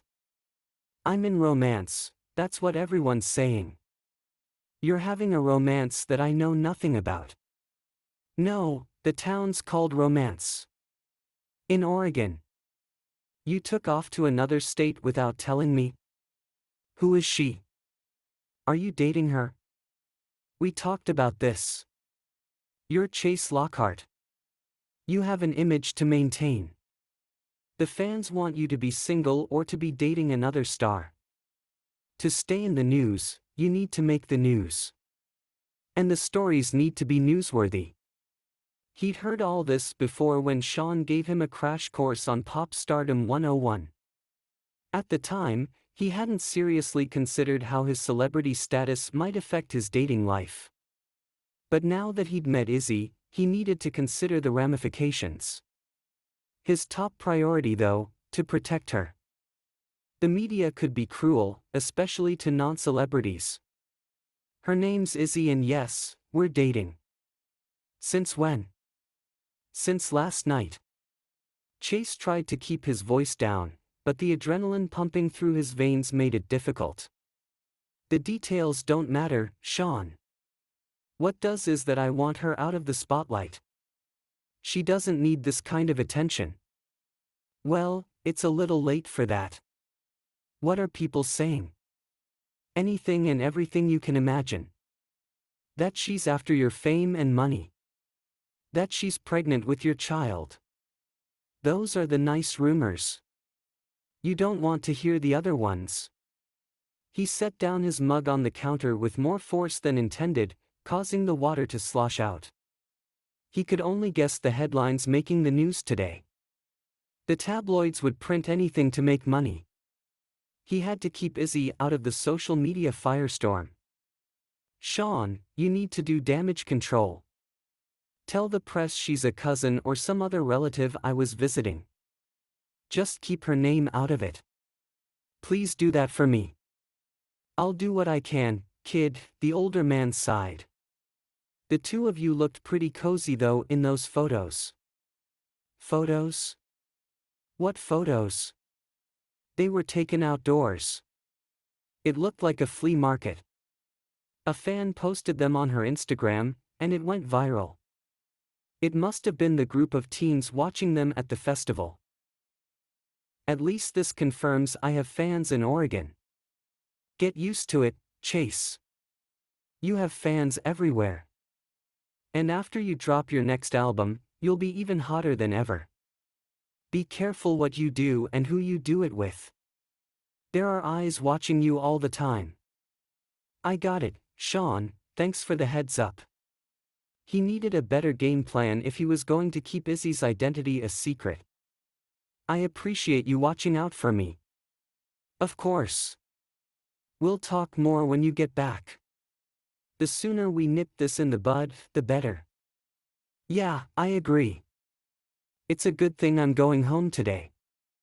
Have a safe flight. Text me when you land. Will do, he agreed before he hung up. Chase gripped the edge of the counter and stared out through the window above the sink. The street was void of any traffic, the only movement coming from the colorful fall leaves lining the trees on the sidewalk. The scene before him was peaceful and quiet, so unlike the busyness and noise of Hollywood. It was how a small town should be. There were no paparazzi in sight, and he wanted to keep it that way for Izzy. He realized the sooner he got out of romance, the better it would be for her.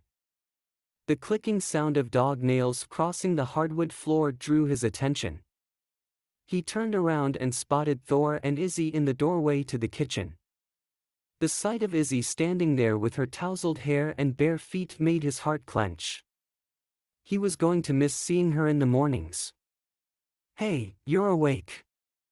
I couldn't sleep anymore. Have you been up long? Just a little while. I had a call to take. He stuffed his phone in his pants pocket and walked over to her. He tipped her chin up and placed his mouth on hers, taking time to enjoy the softness of her full lips. Before he had a chance to deepen the kiss, however, she stiffened and pulled away. He watched as she strode to the coffee maker and turned it on. Are you okay? I'm fine, just tired, she answered over her shoulder. Arms crossed, she turned around with a tight-lipped smile. Do you want coffee or something to eat? I don't know how much time you have before your flight. If you need to go, I can pack you some of yesterday's bread to take with you. If he didn't know better, he'd think she was trying to get rid of him. Maybe distancing herself was her way of dealing with their inevitable separation. But this was not how he wanted to leave things. "I have an idea. How about you come with me to the airport and we'll have breakfast there, my treat?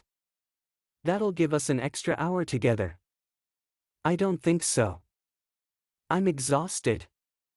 I wouldn't be good company right now." "You wouldn't have to talk. Just sit with me and listen.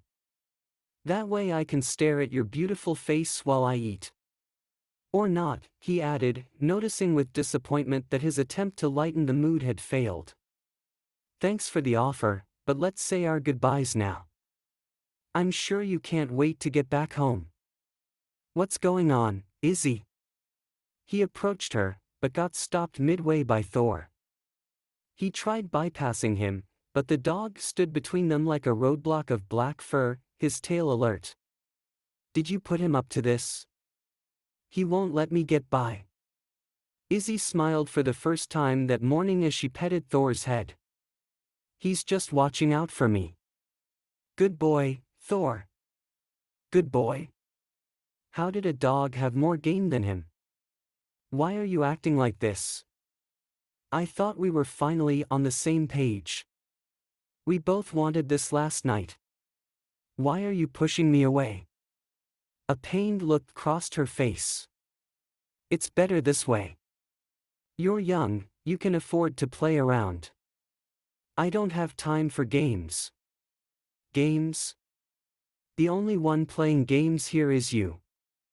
Don't tell me the time we spent together meant nothing to you. The way you kissed me, that meant something." She shrugged. "I got caught up in the moment. Any woman would have if you'd kissed her the way you kissed me. I told you before, Izzy, I don't kiss just anyone." He softened his tone at the sight of Thor's bared teeth. "You need to trust me when I say I'm 100% in this. I would never do anything to hurt you. It kills me to have to leave you today, but I promise you, I'll come back as soon as possible. I'm only a plane ride away. A phone call and a text away. I'm going to do whatever I can to make this work. Please trust me."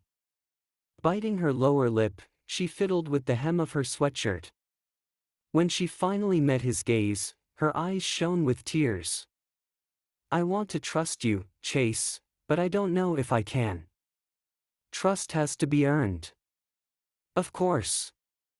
After what she'd been through with her daughter's father, she had every right to question a man's intention. "I understand. But you should know I'm not giving up. Give me a chance to prove my love to you." Her eyes widened in surprise, revealing a hopefulness in them. His words seemed to have broken through whatever wall she had set up. She walked over and tiptoed to kiss his cheek. "Take care of yourself. Please let me know when you land," she murmured before leaving the kitchen with Thor at her heels. Chase closed his eyes, relishing the warmth on his skin from where her lips had been. Inhaling deeply, he savored the sweet, tropical scent of her shampoo that still lingered in the air. His pounding heart told him to run after Izzy, to pull her into his arms for a proper goodbye, but he resisted. She needed time to trust him, and he would give that to her. When he opened his eyes, the first thing he saw was the elderly woman waving to him from next door. "Mrs. Cooper." He waved back and offered her a smile. She continued to motion with her hands, using her index fingers and thumbs to form the outline of a rectangle. She held the shape up close to her eyes and moved one of her fingers up and down. Her last gesture was a simple point of the finger towards the sidewalk. What was she trying to tell him? Before he could ask her to repeat her motions, he saw a flash of light out of the corner of his eye. One flash became two, then three, until there was a continuous succession of them. That's when he got Mrs. Cooper's message, bright and clear. A swarm of photographers had gathered at his window, each person holding a camera in one hand and calling for his attention with the other. Chase ducked his head and escaped to the next room. They'd found him, and Izzy. It was time for him to leave, and he was taking the paparazzi with him. Chapter 9. Izzy. It's just you and me, boy. Izzy scratched the sweet spot behind Thor's ear until his big brown eyes closed. But no worries. You and I are going to be all right, aren't we? Sitting back on the couch, she pulled the crocheted blanket covering her body up to her shoulders.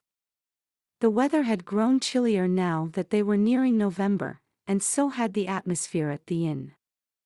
With only one new guest in the past few weeks since Chase left, it had been strangely quiet. Chase.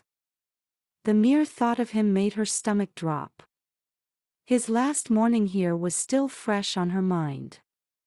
One line she'd overheard of his phone conversation, "It's a good thing I'm going home today," had opened a deluge of emotions.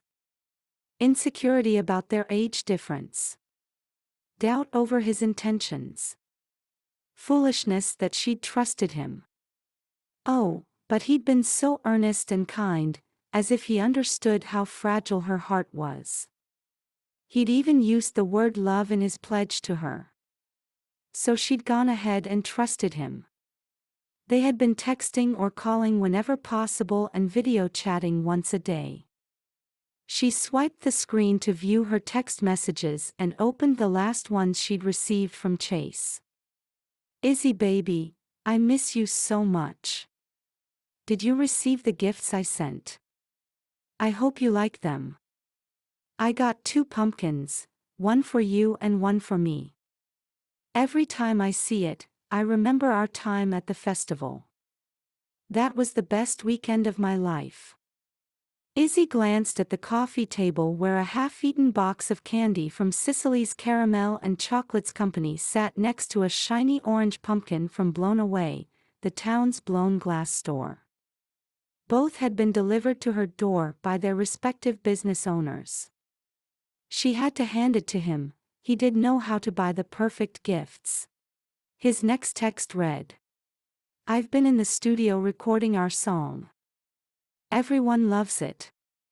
We plan on making it the first single for my next album. I can't wait to play it for you." Memories from their time writing "Wait for Me" flooded her mind. The way his eyes had lit up when she harmonized with him. How peace had filled her heart to hear their voices blend together.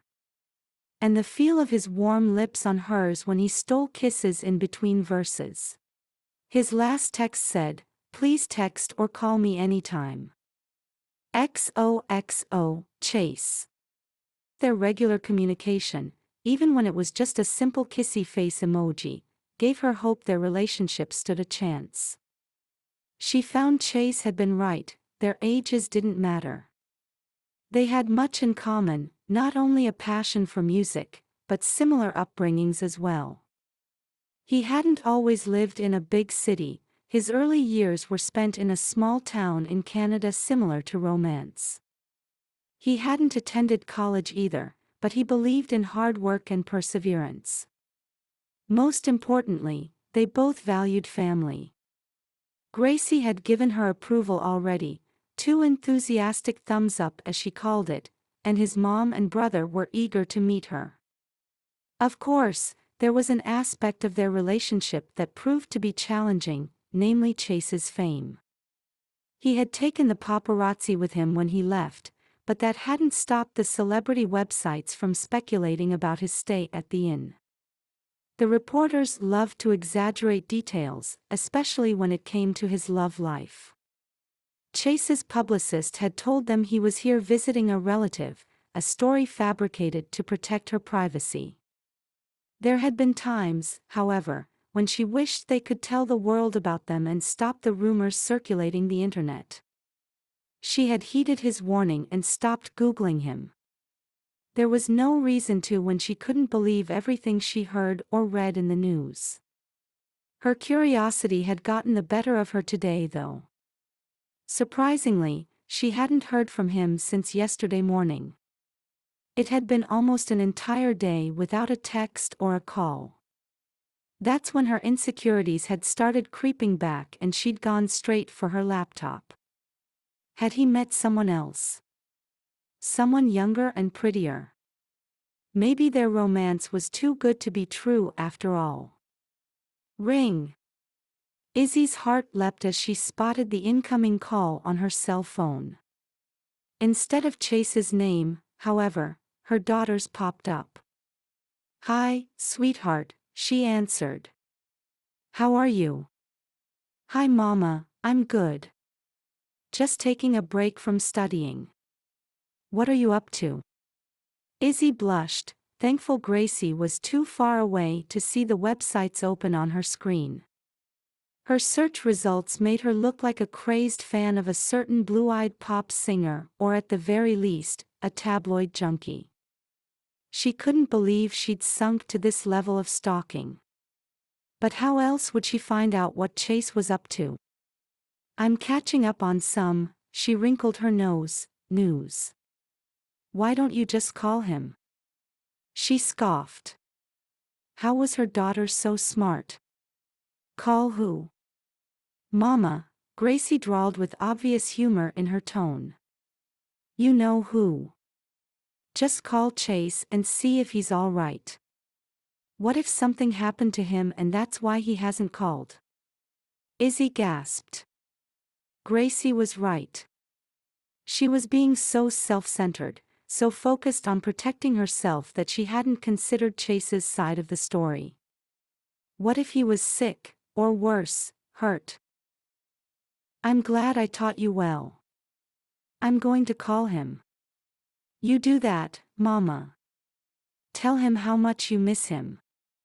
Because you do." "I've got it, Gracie. You take care of yourself. I'll let you know how things go." They said their goodbyes and Izzy hung up.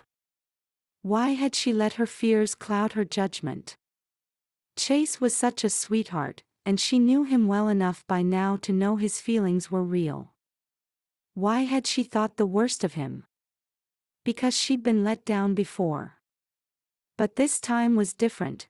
Chase was different. Dialing his number, she held her breath and waited.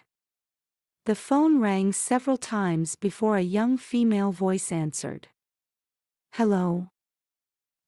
Is Chase there?" There was a gasp, followed by a giggle. "OMG, who is this? Did she have the wrong number?" Izzy checked her screen. No, it was the one Chase had inputted into her phone himself. "I'm looking for Chase." "Is he there?" "Chase who?" "Chase Lockhart." More giggling ensued. "Sorry, he's not here right now." "Who are you?" "His mom." "I am most definitely not his mom. I'm his girlfriend." Izzy was done playing guessing games. "Who in the world are you?" "His girlfriend." "But I'm his girlfriend." The voice grew pouty and indignant. "I'm the one with his phone, so obviously, it's me, not you." What was going on? Was she telling the truth? Chase's comment on his last day in romance, how he wanted to go home, came back to mind. Was this woman the reason he'd been so eager to return to California? And why he'd stopped contacting her? Izzy wasn't hanging up without more answers. "How did you meet Chase?" "At the store. He was trying to hide behind his shades and baseball cap, but I recognized him as soon as he started talking." "I mean, who wouldn't, right? He has the dreamiest voice." "He was buying some apple cider and I overheard him asking the store clerk if they had any cinnamon sticks. Isn't that the cutest thing? He wanted real cinnamon sticks to stir the cider with." This girl's description of Chase, right down to his love of cinnamon sticks, sounded legitimate. "He's meeting me today, and I'm so excited," she squealed. "I got my hair and nails done. I hope he likes it." Does he like the color pink? I have no idea, and frankly, I don't care, she lied, trying hard to control her wavering voice. You two have a nice time. Thanks. Oh, did you want to leave a message for him? No, that won't be necessary. Izzy had heard enough, but there was one thing she was still curious about. By the way, how old are you? Me? I'm 19. Why? No reason. Choking back a sob, she ended the call. Izzy looked down to find Thor's paw on her lap and his big brown eyes staring into hers. I know, boy, I should have known better. It's bad enough there's another woman, but he had to pick such a young one. All that talk about age not mattering, what a bunch of crock. Woof. Right? I bet he said those things just to get close to me. He saw me as a lonely woman he could manipulate. It was all a ploy to get me to write him a song. He buttered me up, made me fall for him, then took what he came for. And now that he got it, he doesn't want me anymore. Hearing her own words out loud seemed to solidify the truth for her. Izzy gave in to her tears and broke down crying. Thor's high-pitched whines accompanied her cries, giving her comfort and drowning out any other sound in the house. She hadn't realized her phone had rung and beeped several times with incoming calls and texts until she wiped her tears away an hour later. 12 missed calls. As many unread messages flashed across the phone screen, all from Chase. Not wanting to deal with him, she hit the power button on her cell and turned it off. It was time to move on. She'd given him a piece of her heart with that song she'd written, but thankfully nothing more. Chapter 10. Chase. Chase stepped on the brakes as the cars in front of him came to a sudden stop. The freeway looked to be backed up for a mile or more. At this rate, he'd never make his flight. He tapped his fingers on the steering wheel, itching to move. Should he call Izzy again? But after more than 24 unanswered calls and texts, it was clear she wasn't going to talk to him. Could he blame her? Based on the knowledge she had, he was turning out to be exactly like the man she didn't want, unfaithful and untrustworthy. If only she'd let him explain his side of the story. But, wait. He sat up in his seat so quickly, the top of his head bumped the car's roof. He straightened his baseball cap, then reached for his phone. She wouldn't take his calls, but she would certainly take her daughter's. He searched through the list of outgoing calls, squinting to see the black digits behind the shattered screen. When he located the number, he dialed it. A bubbly female voice answered, "Hello. Grace? This is Chase Lockhart. I don't know if you remember me, but we talked a few weeks ago." "Of course I remember you. How are you?" Chase sighed in relief, happy to have finally reached a live person. "I need your help. Have you heard from your mom today? Do you happen to know where she is? I talked to her about 2 hours ago. She said she was going to call you. Did she not?" "No, well, yes, she did. It's a long story, one I'd love to explain if she would give me the chance, but I'm sure by now she thinks I'm a jerk, or worse." This day was not turning out like he'd hoped. The surprise weekend trip he'd planned to romance was already off to a late start with the detour he'd made to retrieve his phone. "Look, Grace, she's not picking up my calls or responding to my texts. Will you see if she's okay? And please have her call me. It's important. I don't understand what's going on, but my mama was going to give you a chance, so I will, too." She paused before asking, "Mr. Lockhart? Please call me Chase." "Okay, Chase. Can you do me a favor?" "Sure, what is it?" My mama says I was the best thing to happen to her, but the truth is, she's the best person there is. I couldn't ask for a better mom. All I want is for her to be happy. Please be good to her." His stomach dropped. Being good to Izzy was all he'd ever wanted to be. He'd never intentionally hurt her. He prayed it wasn't too late to win her back. "Of course, Grace. You don't even have to ask. The truth is, your mom is my best thing. She deserves the best. I promised to give her that. You don't know how happy I am to hear that. Thanks, Chase. I'll go call her now. Thank you. I appreciate it." The traffic began moving as soon as he hung up.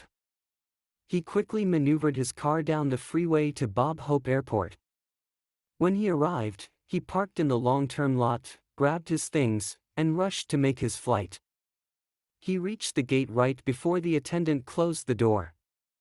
Once he sat down, he pulled out his phone to find a new text from Grace confirming she'd reached her mom. Chase finally breathed easy, relieved to know Izzy was all right and he'd be seeing her soon. As he was about to turn off his phone, another message popped up on the screen. "Don't contact me anymore, Chase. Don't call Gracie either. Go on with your life and have fun with your girlfriend." "What? No." He typed as quickly as his fingers could move, sending a final text. "Don't believe everything you hear. I'll explain soon," before the flight attendant directed him to turn off his phone. The following hour dragged on, making him increasingly anxious and giving him too much time to worry. Would Izzy believe his story? If the places were switched, he admitted he'd have a hard time accepting what had happened. If only he had some proof of where he'd been the past 24 hours. Wait, he didn't, but he knew where to find some. He turned on his phone and pulled up the search engine.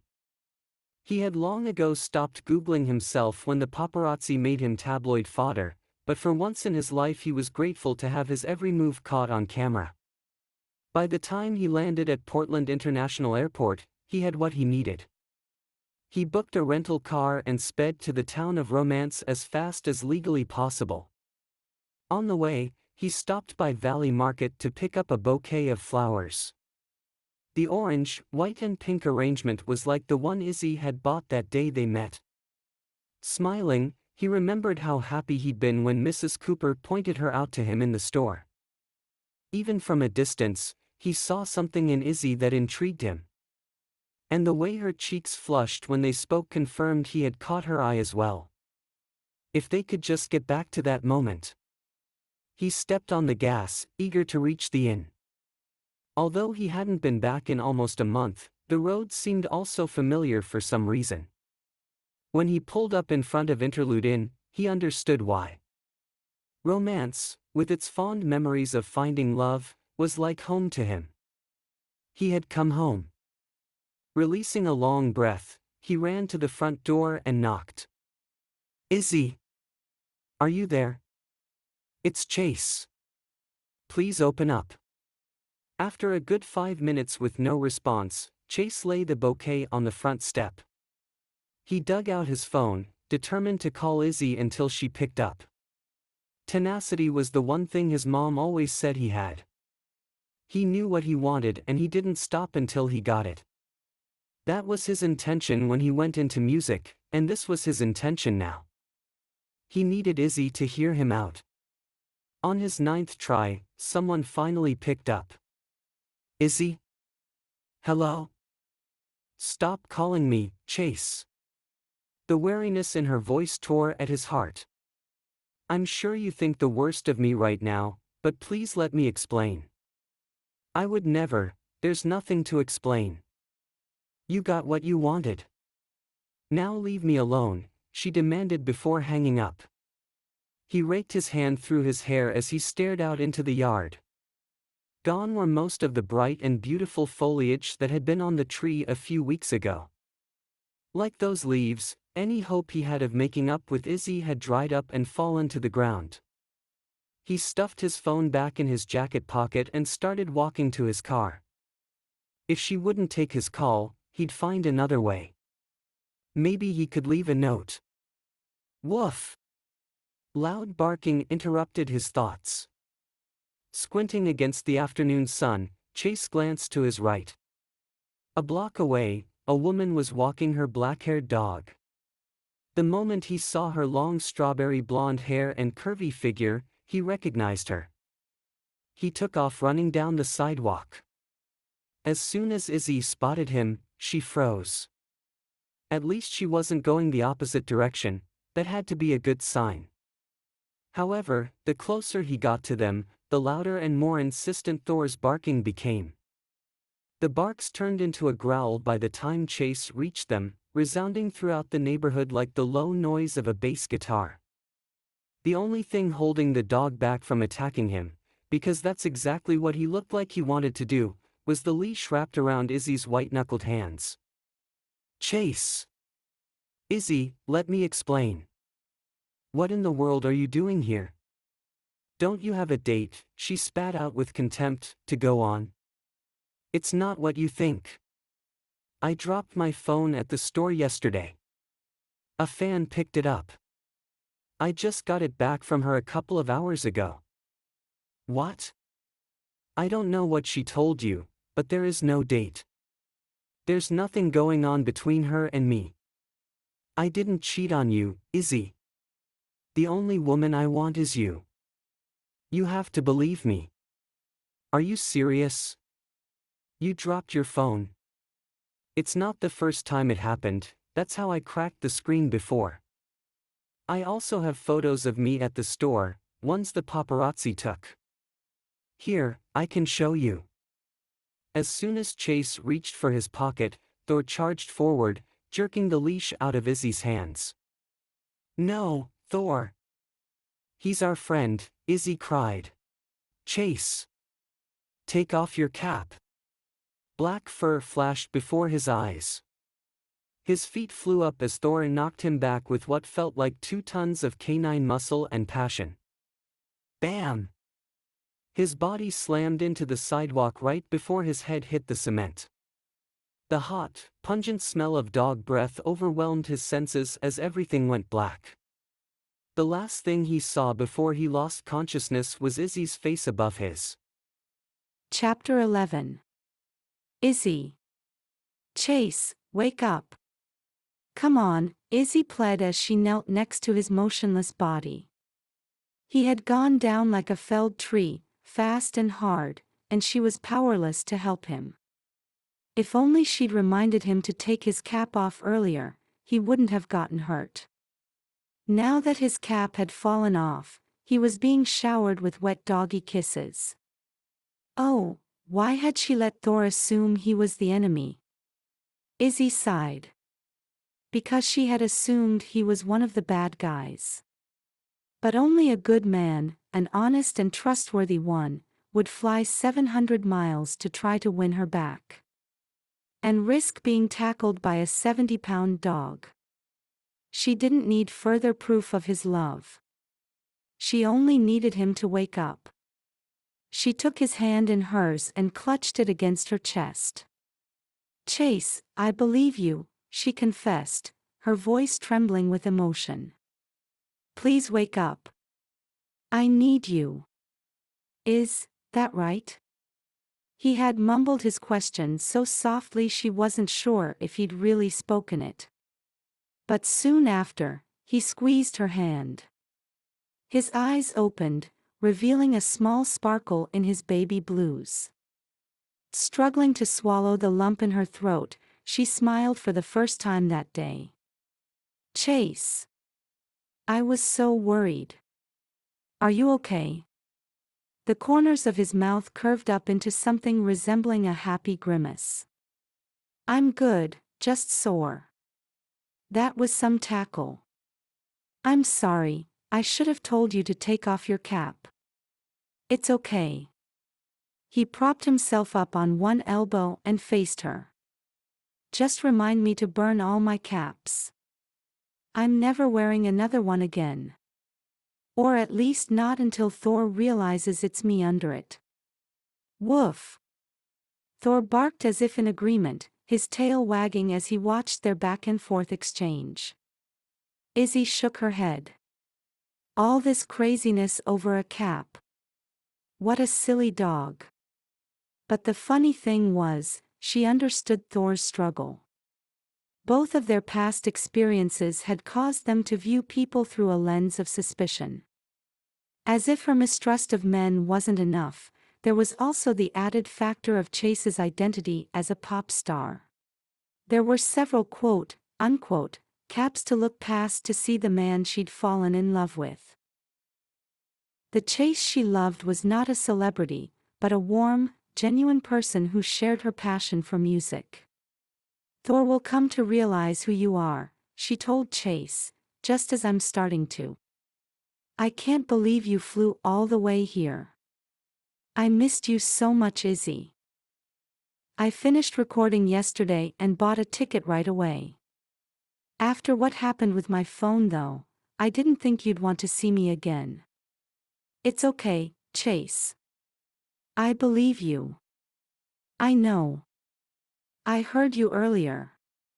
What? How long have you been awake? He shrugged innocently. It depends on what your definition of awake is. Chase Lockhart. The grin on his face widened as he sat up. He cupped her face with both hands and stared into her eyes. Let's just say I heard enough to know you're madly in love with me. Madly in love? I said no such thing. Then what did you say? I said I believed you about what happened to your phone. And I wanted you to wake up, she stammered, finding it hard to talk with his face an inch away from hers. I was worried about you. Worried about me?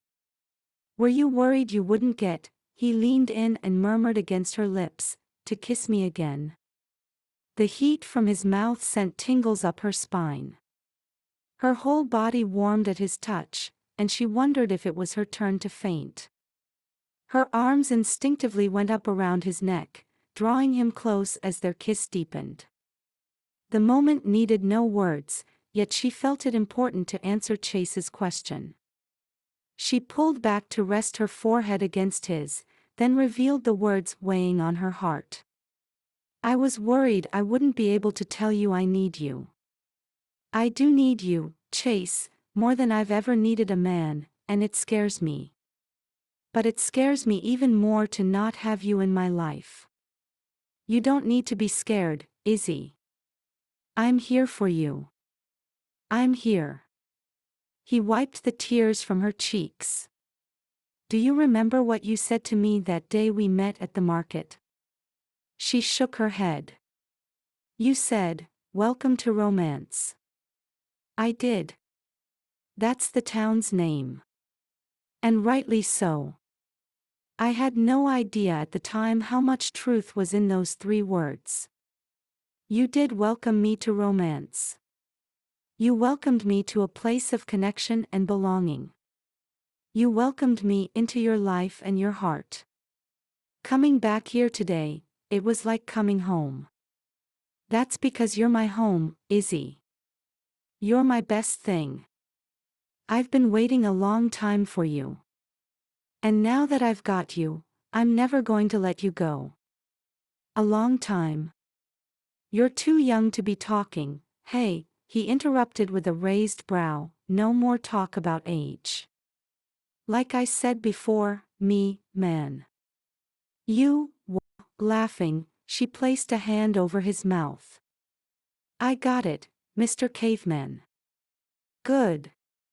His expression turned thoughtful as he continued, the truth is, any day without you is too long. That's why I've decided. What have you decided? I wonder if there's room for another songwriter in romance. Izzy's jaw dropped. You're moving here. But what about your work?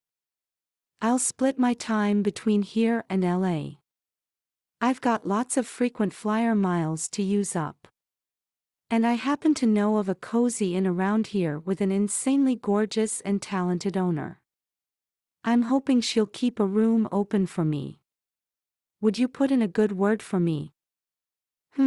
She tried to keep a straight face as she considered his question. "We might be able to make it work."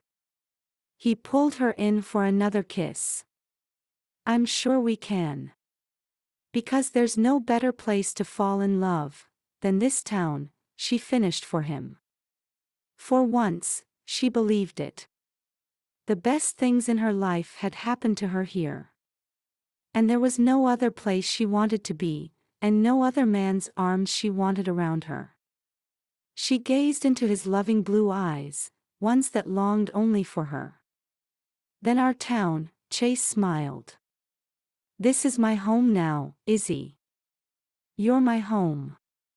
And you're mine," she sighed happily. "Let me be the first to say this, again. Welcome to romance, Chase. Welcome home." The end. Thank you so much for listening to this audiobook. To find out more about Liwen Waiho's other books, please visit her website at liwenho.com. And be sure to subscribe to this channel so you'll be notified when a new audiobook releases.